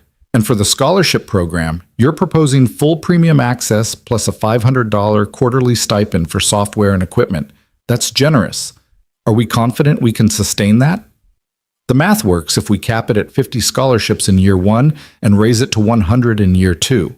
And honestly, $500 per quarter isn't that much when you consider what designers actually need. A decent tablet alone costs $400. We're not making anyone rich, we're just removing some of the barriers." Jonah nodded slowly. "You're right. And the hardship fund, this is the one that got me. Tell me more about how you envision this working." Arya took a breath. This was the part she'd agonized over most, the part that felt most personal. It's simple. Any Read Labs user can apply if they're facing a genuine emergency. Medical crisis, eviction, natural disaster, situations where they need immediate help and have nowhere else to turn. We'd have a small committee review applications confidentially. Maximum grant of $2,000 per person per year. It's not enough to solve everything, but it might be enough to keep someone afloat until they can get back on their feet. How do we prevent fraud? We can't, not entirely.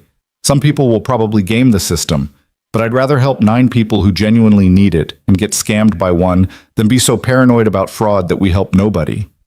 She met his eyes. If my mom had something like this when she had her stroke, it would have changed everything. Not just the money, the knowledge that someone cared, that we weren't completely alone. That's worth the risk. Jonah was quiet for a long moment. "You know what? You're absolutely right. We budget for some level of fraud, we do our due diligence, but we lead with trust instead of suspicion. That's the kind of company I want to build." The Thai food arrived, and they ate while continuing to refine the plans. Jonah had ideas Arya hadn't considered, like creating a public dashboard showing the impact of these programs in real time, making the work transparent and accountable. Arya suggested quarterly showcases where scholarship recipients could display their work, building community and celebrating success. Together, they sketched out a vision that felt both ambitious and achievable, idealistic and grounded in reality. "There's one more thing," Jonah said as they were finishing up. He pulled out a folder from his desk drawer. "I want you to have equity in the company. Not a huge amount, you're still early in your career, but enough that you have real ownership. Enough that if Read Lab succeeds, you succeed too." Arya stared at the documents he slid across the table. Stock options, vesting schedule, numbers that made her head spin. "Jonah, I can't. This is too much.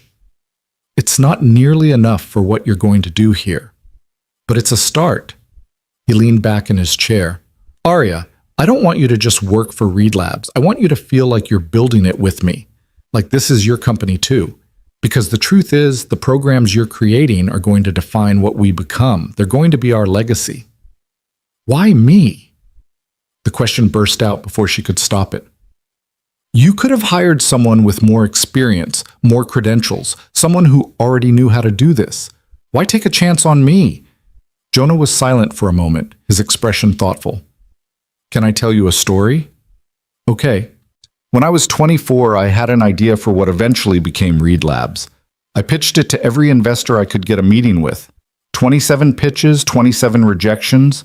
They all said the same thing. I was too young, too inexperienced, the market was too crowded. One guy told me to get a real job and stop wasting people's time." He smiled without humor. "Then I met this woman, Elena Martinez. She was a small-time angel investor, didn't have the big reputation or the massive fund. But she listened to my pitch, and when I was done, she said something I'll never forget." "What did she say?" "She said, 'Everyone else is looking at your resume. I'm looking at your fire. You have something they don't. You actually care about solving this problem. That's worth more than 10 years of experience. Jonah's voice softened. She wrote me a check for $100,000 on the spot. It wasn't enough to fully fund the company, but it was enough to get started. She took a chance on me when nobody else would. What happened to her?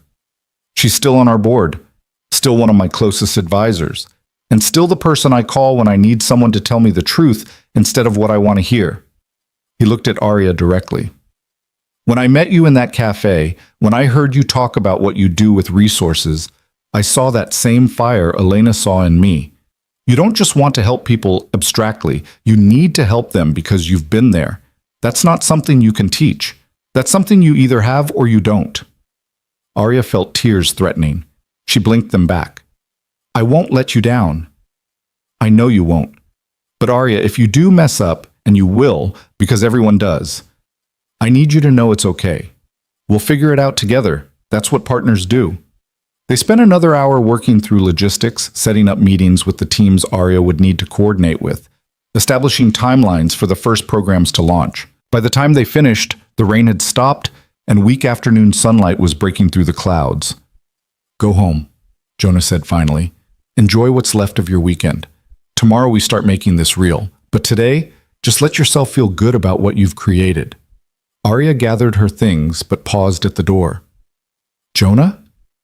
Thank you for everything, for seeing something in me, for taking the chance. Thank you for being worth the chance. She left him there in his office, surrounded by windows and possibilities, and drove home with her hands shaking on the steering wheel.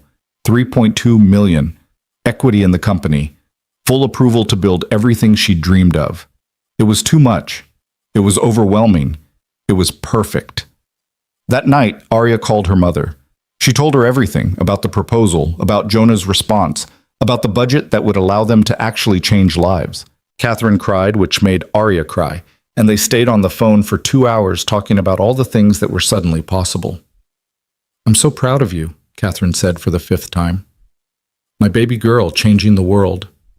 I haven't changed anything yet, Mom. I just have permission to try.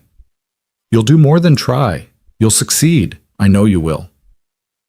After they hung up, Arya sat in her apartment and let herself actually feel it.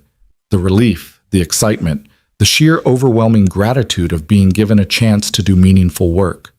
For so long, she'd felt invisible, overlooked, like she was shouting into a void that never answered back. Now someone was listening. Someone believed in her. Someone had given her the resources to actually make a difference. The next morning, Arya arrived at the office to find a crowd gathered near the main entrance. Maya saw her and waved her over urgently. You need to see this, Maya said, barely containing her excitement. Someone had put up a banner over the main doors. Welcome to the new Reed Labs, where talent matters more than privilege. Underneath it, Jonah stood with Theo beside him, both of them grinning. When Theo saw Arya, he ran over and grabbed her hand. Dad says you're going to help lots of people like you helped him, Theo announced loudly enough for everyone to hear. He says you're going to change everything. I'm going to try, Arya said, suddenly aware of all the eyes on her. Jonah walked over and the crowd parted instinctively. Everyone, he said, his voice carrying across the lobby, I want to officially introduce you to Arya Collins and the Creator Accessibility Initiative. Over the next year, we're going to be implementing major changes to make Reed Labs more accessible, more equitable, and more aligned with our core mission. Some of these changes will be uncomfortable. Some of them will require us to rethink how we do business. But all of them are necessary. He gestured to Arya. Arya is going to be leading this work, and she has my complete support. If she needs resources, she gets them. If she needs access, she gets it. If she challenges something we're doing, we listen. I know change can be hard, but I'm asking all of you to embrace it, to remember why we built this company, and to help us become what we've always said we wanted to be. There was applause, genuine and warm. Some people looked skeptical. Jennifer from marketing was notably stone-faced, but most seemed genuinely excited. Maya was beaming. Sarah gave Arya a thumbs up from across the lobby. No pressure, right? Arya whispered to Jonah as the crowd dispersed. You've got this, he said quietly. And remember, I'm right here if you need me. The next 6 weeks were a controlled chaos of building and implementing and iterating at a pace that left Arya both exhilarated and exhausted. She hired a team, 2 program coordinators who understood the mission viscerally because they'd lived it themselves. Marcus had been a homeless teen who taught himself design in public libraries. Jasmine had worked 3 jobs while caring for her sick father, building a portfolio between midnight shifts. They were perfect. Together, they built the scholarship application system, working late into the night to make sure every question was necessary, every requirement was justified, every barrier removed. They reached out to community colleges and nonprofits, building relationships with organizations that could help them identify talented designers who might not even know to apply. The mentorship network took shape through careful vetting and training. They recruited 20 experienced designers who understood what it meant to struggle, who could offer guidance without condescension. The pilot matching was thoughtful, pairing people not just by design style, but by shared experiences, creating connections that went deeper than technique. The hardship fund was the most emotionally difficult to set up. Each application that came in represented someone in crisis, someone desperately needing help. Arya and her team reviewed them with the gravity they deserved, approving grants for a woman whose computer had died right before a major freelance deadline, a man whose apartment had flooded and destroyed all his equipment, a mother whose childcare had fallen through and who needed funds to keep working. Every grant they approved felt like a small miracle. Every person they helped sent thank you messages that made Arya cry at her desk. "You're saving my life," one recipient wrote. "I don't mean that dramatically. I literally mean you're allowing me to keep pursuing the career that makes my life worth living. Thank you for seeing me when everyone else looked away." Arya printed that message and put it on her desk where she could see it every day. 6 weeks after that Sunday meeting in Jonah's office, they were ready to launch publicly. Jonah wanted to make a big announcement, to get press coverage and industry attention, but Arya convinced him to do something different. "Let's tell the people who matter first," she said. "Let's tell the Read Labs community, the actual users, not the press. Let's invite them to be part of this with us." So they did. Instead of a press release, they created a video. Arya stood in front of the camera, nervous but determined, and told her story. The struggling years, the rejection, the moment in the cafe that changed everything. Then she introduced the programs, explained how they worked, and invited people to apply or get involved. "This isn't charity," she said into the camera. "This is investment. Investment in talent that exists everywhere but gets recognized nowhere. Investment in people who have the skill and the drive, but not the privilege. Investment in the idea that creativity matters more than credentials." She paused, looking directly into the lens. "If that's you, if you're the designer working from a cafe because you can't afford internet at home, if you're the creator choosing between software and groceries, if you're the talent that everyone overlooks, we see you, we believe in you, and we want to help." The video went live on a Tuesday morning. By Tuesday afternoon, it had been viewed 47,000 times. By Wednesday, they'd received over 300 scholarship applications and 200 mentorship requests. By Friday, the video had gone viral on Design Twitter, with established creators sharing their own stories of struggle and triumph, their own experiences of being overlooked until someone gave them a chance. The press coverage followed, but it was almost an afterthought. The real impact was in the messages that flooded in, the stories people shared, the community that began to form around the idea that maybe, finally, the design industry could be something better than it had been. Brielle, Arya's old college acquaintance, sent her a message. "I saw your video. I had no idea you were struggling so much. I'm sorry I didn't see it. I'm sorry I said those stupid things about hard work being enough. You're doing something really important." Arya read it 3 times, then typed back, "Thank you for saying that. And if you're serious about understanding, I'd love to have coffee and talk about how people with privilege can help instead of hurt." They met the following week. It was awkward at first, but Brielle listened, really listened, when Arya explained what it had been like. The conversation wasn't comfortable, but it was real. And it ended with Brielle volunteering to be a mentor, to use her connections and privilege to help open doors for others. Progress, Arya thought. Slow, uncomfortable, but real progress. 2 months after launch, they held their first showcase. 20 scholarship recipients displayed their work in the Read Labs office, transformed for the evening into a gallery space. The energy was electric. Young designers showing portfolios that rivaled anything Arya had seen from expensive design schools, talking about their processes with passion and intelligence and hunger. Jonah worked the room like he was at a museum gala, asking questions, praising work, making connections between scholarship recipients and potential clients or employers. Theo was there too, wearing a little suit his father had clearly picked out, asking the designers to explain their work like it was the most fascinating thing in the world. Arya stood near the back, watching it all unfold, when a young woman approached her. She was maybe 22, wearing a dress that was probably her nicest outfit, clutching a portfolio nervously. "Are you Arya Collins?" she asked. "I am. I'm Emma Chen. I got one of the first scholarships." Her eyes filled with tears. I needed to thank you in person. I was about to give up. I'd applied to 60 jobs and gotten nowhere. I couldn't afford the software I needed. I was going back to my parents' restaurant to work full-time, and then I got the email about the scholarship, and her voice broke. "You gave me my dream back. You gave me hope." Arya hugged her, this stranger who felt like family, and let herself cry too. "You did the work," she said. "I just removed some barriers. The talent was always yours." "But the barriers would have stopped me without you." Emma pulled back, wiping her eyes. "I'm going to pay this forward someday. When I'm successful, when I have resources, I'm going to help someone else the way you helped me. I promise." "I believe you," Arya said. And she did. That night, after everyone had left and the gallery had been cleaned up, Arya stood in the empty office looking at the wall of success stories in Jonah's reminder room. It had grown. Dozens of new photos, new testimonials, new lives changed.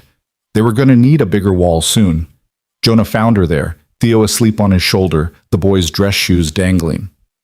"You did good tonight," Jonah said softly, so as not to wake his son. "We did good. This was all of us. But it started with you, with your vision." He adjusted Theo's weight, the practice movement of a single parent who'd learned to do everything one-handed. "You know what Elena, my investor, said when I told her about all this?" "What?" "She said, that girl's going to surpass you someday, and when she does, you better celebrate it instead of feeling threatened." He smiled. "I told her I was already planning the party." Arya laughed, then grew serious. "Jonah, I need to tell you something." "Okay."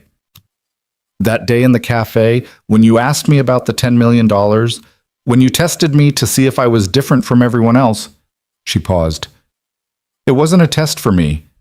I wasn't trying to impress you. I was just being honest because that's all I knew how to be. And I think that's important for you to know. I'm not some saint. I'm just someone who remembers what it was like to need help and never get it." "I know that," Jonah said. "That's why it worked. You can't fake the kind of authenticity you have. People either have it or they don't." He shifted Theo again. "I should get this guy home. But Arya, thank you for everything you're doing, for everything you're going to do. Thank you for letting me do it." After they left, Arya stayed a little longer, adding one more photo to the wall, the image from tonight's showcase, all 20 scholarship recipients standing together, holding their work, their faces bright with possibility and pride. She stepped back and looked at what they'd built in just 2 months. It was substantial. It was real. But it was also just the beginning. There were still thousands of designers out there struggling in silence, still people choosing between their dreams and their rent, still talent being overlooked because it didn't come wrapped in the right packaging. But now there was also hope.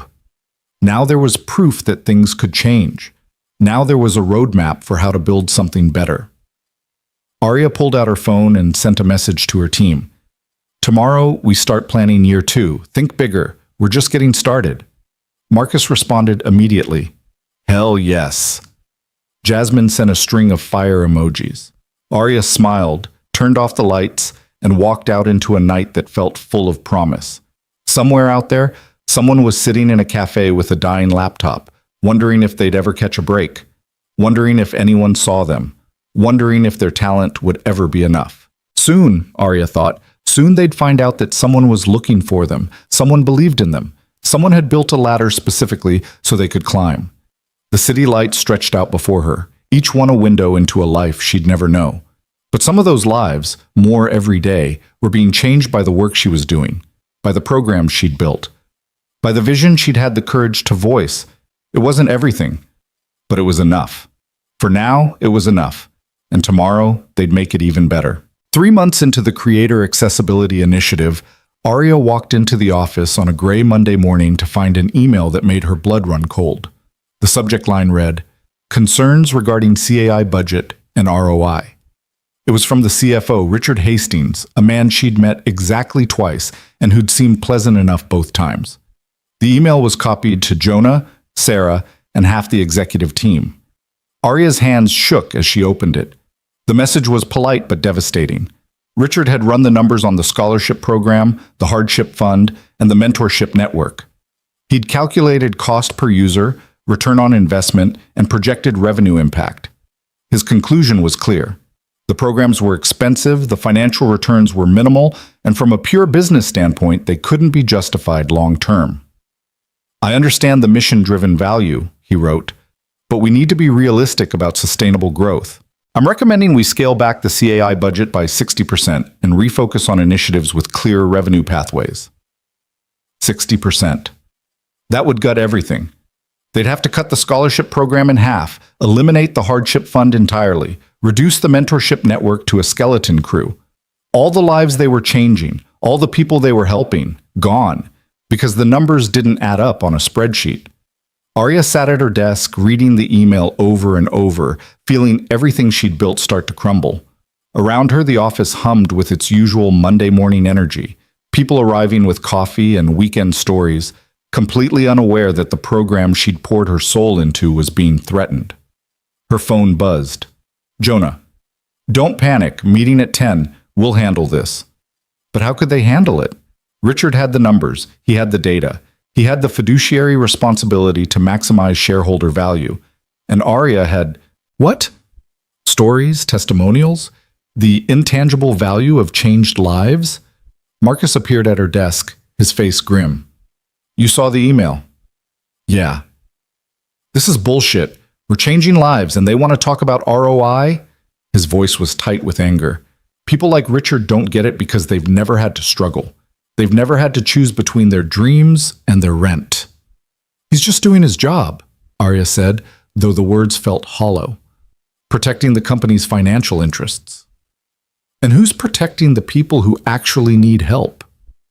Aria didn't have an answer. At 10 o'clock, she walked into the conference room to find the entire executive team assembled. Jonah sat at the head of the table, his expression neutral. Richard was there with printouts and charts. Jennifer from marketing looked uncomfortable. Sarah gave Aria an encouraging nod. "Thanks for coming, Aria," Richard said, his tone professional but not unkind.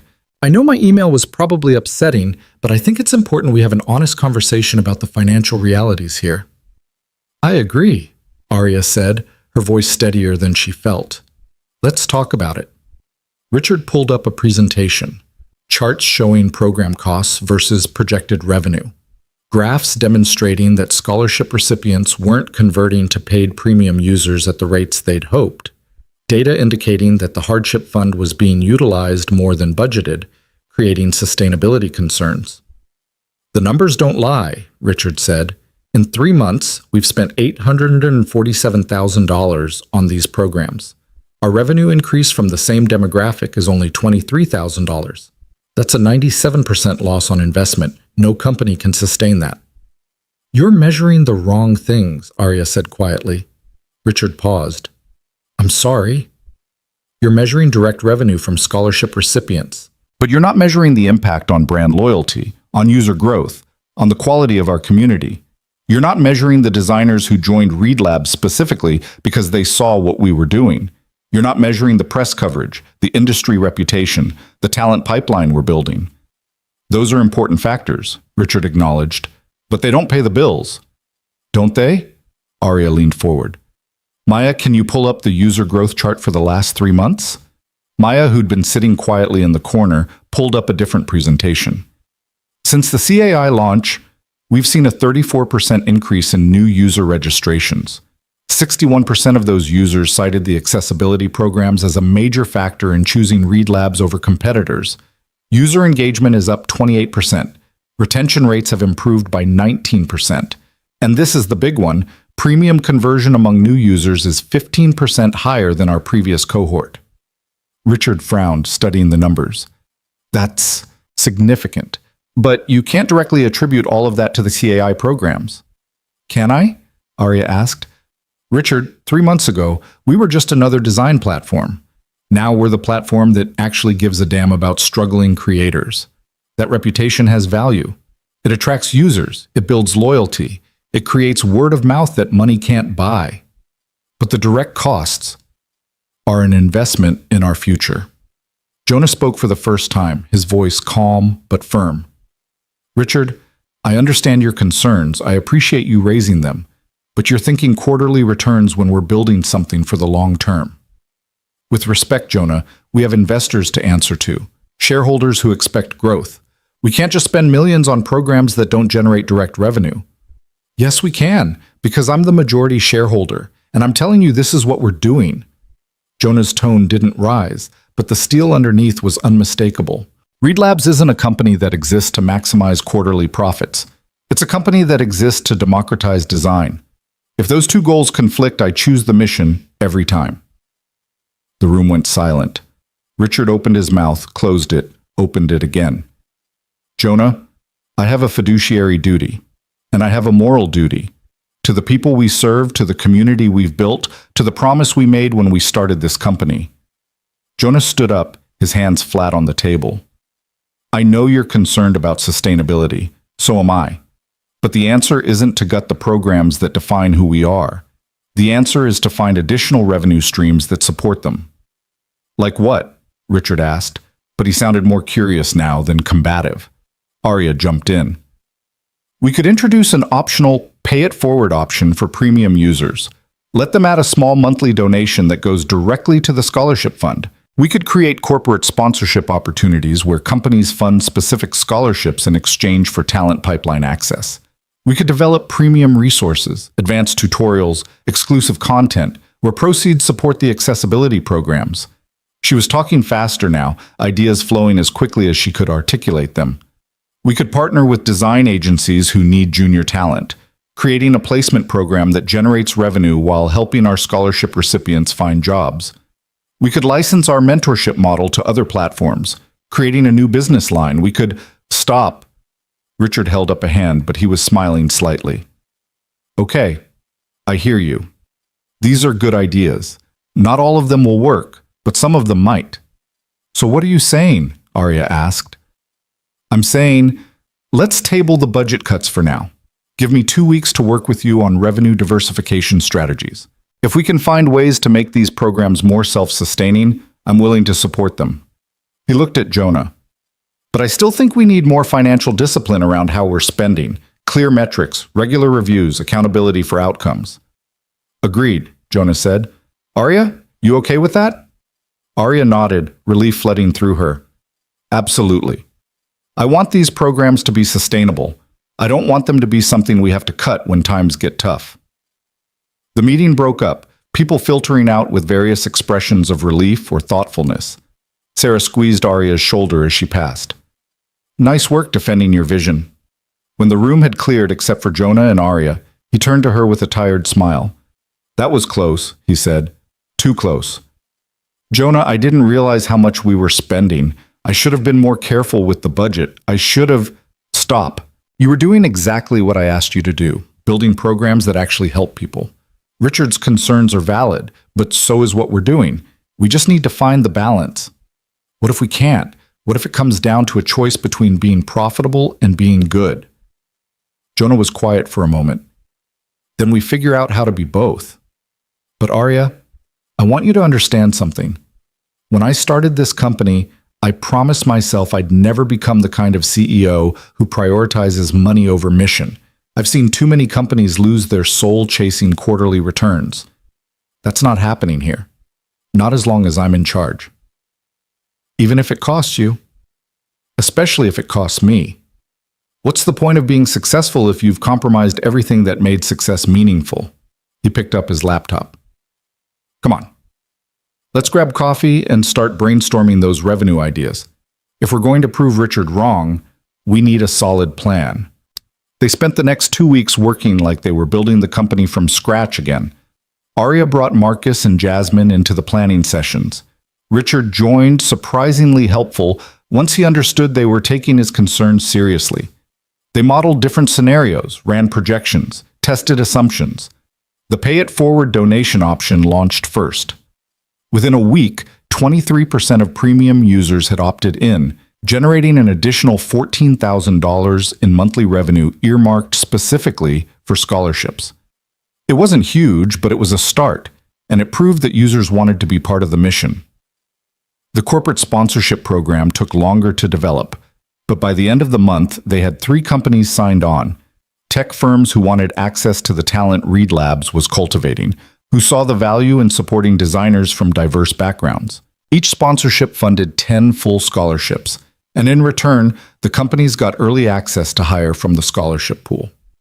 It's not charity, Arya explained to a potential sponsor. It's enlightened self-interest. You're building relationships with talented designers before your competitors even know they exist. You're diversifying your talent pipeline, and you're investing in the future of the industry. The model worked. By month 2, they had 7 corporate sponsors. By month 3, they had a waiting list. The mentorship program expanded organically, successful mentees becoming mentors themselves, creating a virtuous cycle of knowledge transfer and community building. The hardship fund remained grant-based. Arya had fought hard on this, refusing to turn emergency assistance into something transactional, but they'd tightened the application process based on Richard's feedback, ensuring money went where it was needed most. 4 months after that tense meeting in the conference room, Richard sent a new email. This one had a different tone. The CAI programs are now generating 41% of their operating costs through diversified revenue streams.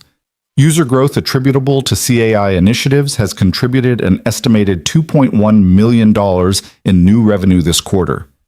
Brand sentiment is at an all-time high. ROI, when properly measured, is significantly positive. I recommend continuing current funding levels and am happy to support modest expansion in Q3. Arya printed that email and put it on her wall, right next to Emma Chen's thank you note. Saturday morning, 6 months after her first day at Reed Labs, Arya walked into the Brew and Bean Café carrying a small package wrapped in brown paper. The cafe was crowded, just like it had been that Monday morning that changed everything. But this time, Arya walked in confident, purposeful, knowing exactly where she was going. Jonah was already there, sitting at the same table where they'd first met. Theo was with him, working on homework with intense concentration. When they saw her, both of them smiled. Right on time, Jonah said, gesturing to the empty chair. Coffee's on its way. Arya sat down, setting the package on the table. I wanted to give you something, both of you actually. You didn't have to, Jonah started. I know, I wanted to. She pushed the package toward Theo. Open it. Theo tore into the wrapping with the enthusiasm of a 7-year-old on Christmas morning. Inside was a book, a custom-made picture book with illustrations Arya had created herself. The title read, The Boy Who Made Friends at Coffee Shops. Theo opened it, his eyes going wide. The story was simple but true. A boy and his dad who went to cafes to meet interesting people. The boy's superpower was seeing people for who they really were, not what they looked like. The illustrations showed different people they'd met, including one of a tired woman with a laptop who became their friend. That's you, Theo said, pointing to the illustration. And that's me and Dad. It is, Arya confirmed. I wanted to thank you for being so welcoming when I first started, for making me feel like I belonged. Theo hugged the book to his chest. This is the best present ever. I'm going to read it every night. I'm counting on it, Arya said with a smile. Jonah was staring at the book with an expression that made Arya's chest tight. When he looked up, his eyes were suspiciously bright. Arya, I don't even know what to say. Say you'll keep coming to this cafe every Saturday. Say you'll keep that table where it all started. Deal. He cleared his throat, clearly trying to compose himself. Actually, speaking of this table, I have something too. He He pulled out a small brass plaque, the kind that might be mounted on a park bench or a building wall. It read, "Reserved for kind people, in memory of Elena Martinez, who believed in second chances." Arya touched the engraved letters. "Elena? Your investor?" "She passed away 2 weeks ago. Heart attack, completely unexpected. She was only 53. Jonah's voice was rough. "The funeral was yesterday. I didn't tell anyone at work because I didn't want people to make a fuss, but I needed to tell you. She's the reason any of this exists. She took a chance on me when nobody else would." "I'm so sorry, Jonah." "Me too. But I was thinking, she would have loved what you're doing. The accessibility programs, the scholarships, the hardship fund. That was her whole philosophy. Invest in people, not just businesses. Bet on character, not credentials." He tapped the plaque. "I got permission from the cafe owner to mount this here, at this table, so other people can see it. So maybe someone else will offer their seat to a stranger who needs it." Theo, who'd been listening quietly, spoke up. "Miss Elena was nice. She always gave me chocolate when we visited." "She was the best," Jonah agreed. "And Arya, I think she would have really liked you. I wish I could have met her." "Me too. But in a way, you're carrying on her work. You're doing what she taught me to do, seeing the person, not the resume. Taking chances on people everyone else overlooks. She'd be proud of what we've built." They sat in comfortable silence for a moment, the cafe bustling around them, 3 people connected by choices made at this very table. Then the barista brought over their coffee. Arya's vanilla latte, Jonah's black coffee, Theo's hot chocolate with extra whipped cream, and they spent the next hour just talking. Not about work or programs or budgets, but about life. About Theo's upcoming birthday party, about Arya's plans to visit her mother next month, about Jonah's realization that maybe, finally, he was ready to start dating again. "Really?" Arya asked. "That's big." "Terrifying, more like. I haven't been on a date in 15 years. I have no idea how to do this anymore." He laughed, but there was vulnerability underneath it. "What if I'm terrible at it? What if I compare everyone to my wife and nobody measures up?" "Then you go on more dates until you meet someone who doesn't need to measure up because they're perfect in a completely different way," Arya said. "You deserve to be happy, Jonah. Theo deserves to see his dad happy. Elena would tell you the same thing." "Dad's already happy," Theo interjected. "He smiles way more now than before." Jonah ruffled his son's hair. "You know what? The kid's right. I am happier. Work's better. Life's better. Having you at Reed Labs has made everything better, Arya. Not just the programs, though those are incredible, but having someone I can trust completely. Someone who pushes back when I need it. Someone who reminds me why any of this matters." "Right back at you," Arya said. 6 months ago, I was applying to jobs that didn't want me, wondering if I'd ever catch a break. Now I'm running programs that are changing lives. That's because you took a chance on me." "No," Jonah corrected gently. "That's because you were kind to a stranger in a crowded cafe.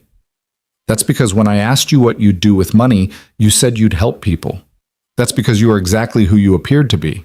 Someone with talent, integrity, and a genuine desire to make things better." He raised his coffee cup. "To chances taken. To people who see others. To tables shared with strangers who become family." Arya and Theo raised their cups too, and they clinked them together, coffee and hot chocolate and possibilities, in the middle of a cafe that would never know how many lives had been changed by one woman offering her seat. After they finished their drinks, Jonah and Theo walked Arya to her car. Her Honda was still old and temperamental, but she'd grown fond of it. It had carried her through the hard times, and now it got to carry her through the good ones. "We'll see you Monday?" Theo asked, already knowing the answer, but asking anyway. "You'll see me Monday," Arya confirmed, "and every Monday after that." After they left, Arya sat in her car for a moment, not quite ready to drive away. She pulled out her phone and scrolled through the photos from the past 6 months. The scholarship showcase, the mentorship program launch, the wall of success stories that now wrapped around 3 full sides of Jonah's reminder room. Emma Chen's first professional design job, Marcus presenting at a design conference about accessibility, Jasmine teaching a workshop to inner-city teens. All of it had started here, in this parking lot, on a Monday morning when Arya had been desperate and hopeless and convinced the world didn't care about people like her. She'd been wrong. The world did care. It just needed people brave enough to build the bridges, to create the opportunities, to insist that talent mattered more than privilege. Her phone buzzed, a text from her mother. Just saw an article about your programs in Design Week magazine. My daughter, the changemaker. I'm so proud I could burst. Arya smiled, typing back quickly. Couldn't have done it without you, Mom. Everything I know about kindness, I learned from watching you. Another text came in, this one from an unknown number. Ms. Collins, my name is David Martinez. I'm Elena's son. My dad told me about the plaque you're installing at the cafe. Thank you for honoring my mother's memory. She always said the world needed more people like you, people who actually give a damn. I'm glad she was right. Arya sat with that message for a long time, feeling the weight of it, the responsibility and the gift of carrying forward Elena's legacy. Then she started her car and drove home through streets that had stopped feeling hostile and started feeling like possibility. Monday morning arrived with the first real warmth of spring. Arya walked into Reed Labs to find Marcus and Jasmine already at their desks, working on the next phase of the scholarship program. Maya had decorated the office with flowers. Apparently it was the 6-month anniversary of the CAI launch, and someone had decided that deserved celebrating. Sarah called a team meeting at 10. The whole staff crammed into the largest conference room, standing room only. Arya had no idea what this was about. Sarah had been mysteriously vague about the agenda.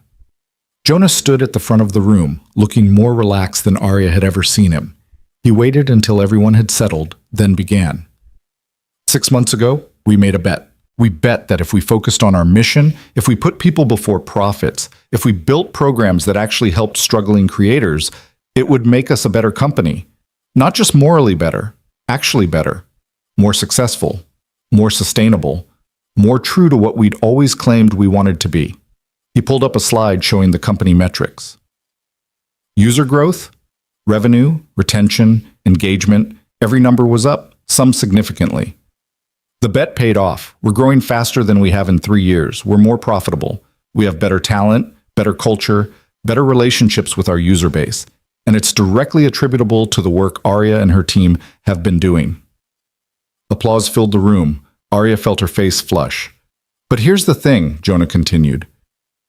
This isn't just about Reed Labs being successful. It's about proving a model, proving that companies can do well by doing good, that you don't have to choose between profits and purpose, that the old way of doing business, extracting maximum value from users while giving back minimum support, is not only wrong, but also bad strategy. He gestured to Arya. Come up here for a second. Arya walked to the front of the room, her heart pounding, having no idea what was coming. Arya Collins, Jonah said formally. 6 months ago, you joined this company as our creator community advocate. In that time, you've launched programs that have helped 347 designers through scholarships.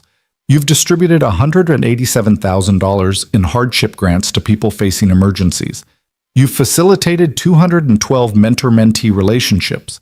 You've changed hundreds of lives. He paused, looking directly at her. More importantly, you've changed this company. You've reminded us who we're supposed to serve. You've pushed back when we were wrong. You've built bridges between our values and our actions. And you've done it all with integrity, compassion, and the kind of authentic leadership that can't be taught. Jonah pulled out an envelope. Which is why I'm promoting you. Effective immediately, you're our Vice President of Community Impact. You'll continue running the accessibility programs, but you'll also have a seat at the executive table. You'll have input on all major company decisions. You'll have the authority and resources to expand your vision beyond what we've done so far. Arya stared at the envelope, at Jonah, at the room full of people applauding and cheering. Jonah, I've only been here 6 months, and you've accomplished more in 6 months than most people do in 6 years. Take the promotion, Arya. You've earned it. She opened the envelope. Inside was a new employment contract, a new salary that was nearly double what she'd been making, and an increased equity stake in the company. Also a handwritten note from Jonah. You were right about everything. Thank you for not letting me forget why we built this. Keep pushing us to be better. Arya looked up, her eyes stinging with tears she refused to let fall in front of everyone. "I accept, and I promise I'll keep making you uncomfortable when you need it." Jonah laughed. "I'm counting on it." The meeting broke up, people congratulating Arya as they filtered out. Marcus and Jasmine were beaming. Maya hugged her so hard it hurt. Even Jennifer from marketing came over, shaking Arya's hand with what looked like genuine respect.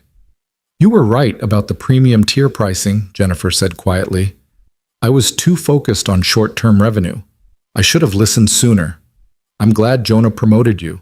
We need your voice at the executive level." After everyone had left, Arya stood in the empty conference room, holding the contract, trying to process what had just happened. Vice president, executive team, the ability to shape the company's direction at the highest level. It was everything she'd never dared to dream, handed to her because she'd been kind to a stranger in a cafe. Sarah appeared in the doorway. "How are you holding up?" "Honestly, I'm terrified. What if I mess this up? What if I'm not ready for this kind of responsibility?" "Then you'll learn. You'll adapt. You'll ask for help when you need it." Sarah came to stand beside her. "Arya, the reason Jonah promoted you isn't because you know everything. It's because you're willing to admit what you don't know, because you lead with empathy, because you make decisions based on what's right, not what's easy. Those qualities don't change just because your title does." "I just don't want to let anyone down." "You won't, and even if you stumble sometimes, we'll be here to catch you. That's what teams do." Sarah squeezed her shoulder. "Come on, let's get lunch. You need to celebrate before the reality of the new job kicks in and you realize how much more work this is going to be." They went to a small restaurant near the office, the kind of place where you could actually hear yourself think. Over salads and iced tea, Sarah told Arya stories about her own career trajectory, the mistakes she'd made, the lessons she'd learned. "The hardest part of being a leader," Sarah said, "is realizing you can't save everyone. You'll want to help every person who applies for a scholarship, approve every hardship grant, fix every problem. But you can't. You have to make choices. You have to prioritize. You have to accept that doing a lot of good means you can't do all the good." "How do you live with that?" "By remembering that doing some good is better than doing no good. By celebrating the lives you do change instead of mourning the ones you can't reach. By building systems that outlast you so the work continues even after you're gone." Sarah leaned forward. "Arya, you're going to do amazing things in this new role, but you're also going to face hard decisions. Budget constraints, impossible choices, criticism from people who think you're not doing enough or doing too much. Are you ready for that?"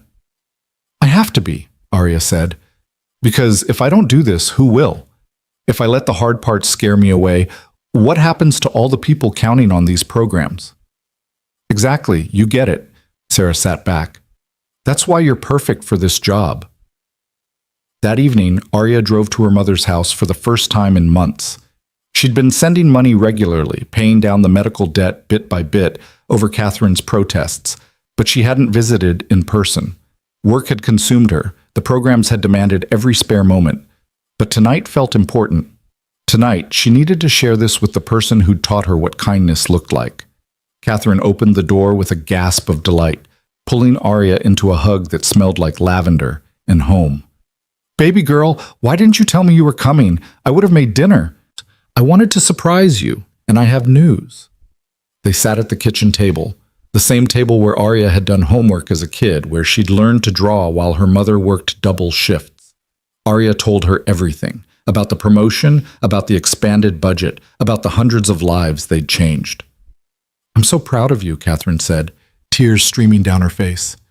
"My baby, a vice president, making the world better, doing exactly what I always knew you would do." "Mom, I need to tell you something else." Arya pulled out her phone, opening her banking app. "I've been paying off your medical debt. Not all of it. I can't afford that yet. But I've paid down $23,000 so far. With the raise, I can pay more. We're going to get you out from under this." Catherine's hand flew to her mouth. "Arya, no. That's your money.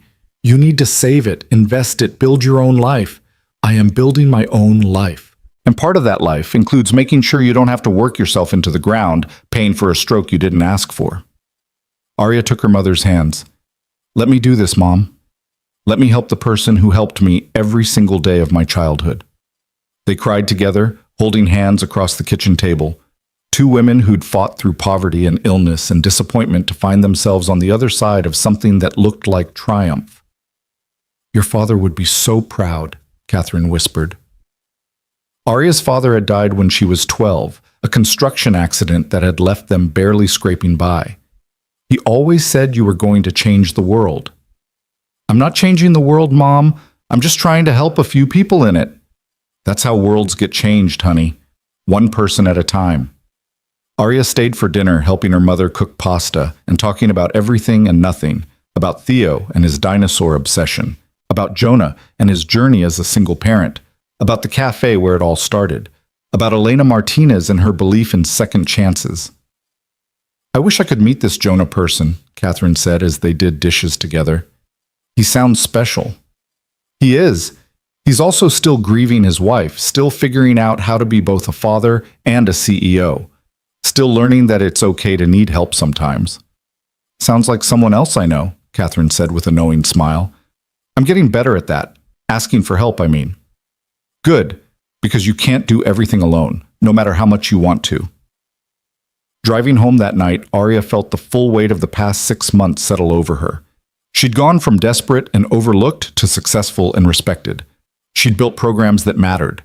She'd found a place where her voice carried weight. She'd proven that kindness wasn't weakness, that leading with empathy wasn't naive, that fighting for people who'd been forgotten wasn't foolish. But more than any of that, she'd found family. Not blood family, but chosen family. Jonah and Theo, Marcus and Jasmine, Sarah and Maya, even Jennifer, in her own complicated way. People who believed in the same things she believed in. People who wanted to build something that mattered. The next Saturday, Arya arrived at the Brew and Bean Café to find a small crowd gathered outside. Someone had mounted Elena's plaque on the wall next to the door, and people were stopping to read it, to take photos, to talk about what it meant. Inside, Jonah and Theo had already claimed their table, but this time they weren't alone. Sarah was there with her wife. Marcus and Jasmine had come with their partners. Maya had brought her boyfriend. Even Richard, the CFO, had shown up, looking slightly uncomfortable in jeans and a casual shirt. What's all this? Arya asked as she approached. 6-month anniversary celebration, Jonah explained. I figured we should mark the occasion of when everything changed. When you proved that one act of kindness could ripple out and touch hundreds of lives. Thousands, Marcus corrected. Don't sell yourself short, boss. They ordered food and coffee and gathered around multiple tables pushed together, this ragtag family bound by mission and purpose. They told stories about the scholarship recipients who'd gone on to get jobs at major companies, about the hardship grants that had prevented evictions and bankruptcies, about the mentorship relationships that had turned into friendships and collaborations. Theo, who'd been listening intently, suddenly spoke up. Miss Arya, can I ask you a question? Always. Dad told me you didn't know he was rich when you let him sit with you, that you were just being nice. Is that true? It's true. Why were you nice when everyone else wasn't? Arya thought about how to explain it to a 7-year-old. Because your dad looked tired, and I remembered what it felt like to be tired and have nobody care, so I cared. That's a good reason, Theo decided. Then, with the blunt wisdom of children, he added, I think more people should do that. Me too, buddy, Jonah said quietly. Me too. As the afternoon wore on, people started to leave for their own Saturday plans. But Arya stayed, sitting at the original table with Jonah and Theo, watching the cafe around them. New people coming in, taking seats, living their lives. Some of them probably struggling just like she had been. Some of them probably one act of kindness away from something that could change everything. I've been thinking, Jonah said, breaking the comfortable silence, about expanding the model. Not just Reed Labs, but other companies. What if we documented everything we've done? The programs, the revenue models, the metrics, and made it available to other tech companies? Showed them how to build accessibility initiatives that actually work? You want to give away our competitive advantage? Arya asked, but she was smiling because she already knew the answer. I want to scale the impact. If every major platform did even half of what we're doing, imagine how many lives could change. Imagine how different the industry could be. I love it, Arya said. Let's do it. They shook on it, right there at the table that had started everything, sealing another agreement that would ripple out in ways they couldn't fully predict. When it was time to leave, Arya walked out into the late afternoon sunshine feeling complete in a way she'd never felt before.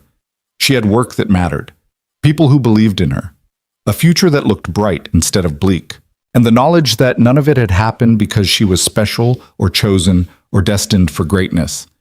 It had happened because she'd been kind, because when everyone else had protected their space, she'd shared hers, because when a tired stranger had needed a seat, she'd offered one without hesitation or judgment. One small choice, one moment of basic human decency. And everything had changed. Arya got in her Honda, started the engine on the third try, and drove away from the cafe that would forever be sacred ground in her personal history. As she merged into traffic, her phone buzzed with a text from Emma Chen, the scholarship recipient who'd thanked her at the showcase. Just got hired as a junior designer at a major agency. Starting salary is $62,000. I can pay my rent without fear. I can help my parents. I can breathe. Thank you for giving me back my future.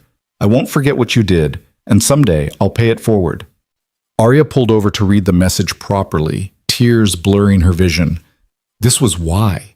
This was the point of all of it, not the title or the salary or the success, but this, knowing that somewhere out there, a talented person who'd been overlooked was finally getting their shot. That someone's life was better because programs existed to help them. That the system was slowly, incrementally becoming less broken. She typed back, "Congratulations, Emma. You earned every bit of this. Now go be brilliant and help the next person who needs it." Then she sat in her parked car, watching the city move around her, and let herself feel the full magnitude of what they'd built. It wasn't perfect. It would never be perfect. There would always be more people to help, more barriers to remove, more work to do. But it was real. It was substantial. It was proof that things could change, that the world could be kinder, that success and compassion weren't mutually exclusive. Somewhere in this city, right now, someone was sitting in a cafe with a dying laptop and a dream that felt impossible. Someone was choosing between their rent and their software subscription. Someone was one bad break away from giving up entirely. And because of what Arya had built, because of the program she'd created, because of the choice she'd made to be kind when she had nothing to gain from it, some of those people would get help. Some of those dreams would survive. Some of those talents would get the chance they deserved. Not all of them. She couldn't save everyone, but enough. She could save enough to matter. Arya started her car again and drove home through a city that suddenly felt less like a battlefield and more like a community. A place where kindness could still change lives, where one person offering a seat at a crowded table could set in motion a cascade of transformation that touched hundreds, then thousands, then more. She thought about Elena Martinez, who'd taken a chance on a young entrepreneur when nobody else would. About Jonah Reed, who'd disguised himself as a stranger to find out if kindness still existed. About Theo, who believed the best in everyone he met. About her mother, who taught her that helping others wasn't weakness but strength. And she thought about the woman she'd been 6 months ago, desperate, overlooked, convinced the world didn't care about people like her. That woman would never have believed what came next, would never have imagined that one simple act of generosity could become the foundation of a career, a mission, a purpose. But it had. And now Arya Collins, Vice President of Community Impact at Reed Labs, had the resources and the platform to make sure other people got their chances too. To build a world where talent mattered more than privilege, where kindness was rewarded instead of exploited, where the cafe table with the brass plaque reading "Reserved for Kind People" wasn't just a memorial, but a promise. A promise that someone was looking. Someone cared. Someone would see you, even when everyone else looked away. The sun was setting as Arya finally arrived home, painting the sky in shades of orange and gold. She walked into her small apartment, the same apartment she'd lived in when she was struggling, though now it felt like a choice rather than a trap, and opened her laptop one more time. She had work to do, programs to expand, lives to change, a world to make slightly better, one person at a time. But first, she opened a new document and started to write. Note to self. Never forget what it felt like to be desperate. Never forget what it meant when someone showed you kindness. Never forget that the most powerful thing you can do is see people, really see them, and offer help when they need it most. Because sometimes the smallest gesture, one shared table, one genuine smile, one moment of basic human decency, becomes the doorway to everything you were meant to be. She saved the document and closed her laptop, ready to rest before Monday came and the work began again. Ready to keep building, keep helping, keep proving that kindness wasn't naive, but revolutionary. Because in a world that often felt harsh and unforgiving, in an industry that too often valued credentials over character, in a society that made it easy to look away from people who were struggling, Aria Collins had learned the most important lesson of all. The smallest act of kindness can change everything. And at that crowded cafe table, two strangers and a little boy hadn't just become something like a family. They'd become proof that the world could still be good, that people could still surprise you, that sometimes when you offer your seat to someone who needs it, you don't just change their life, you change your own. You,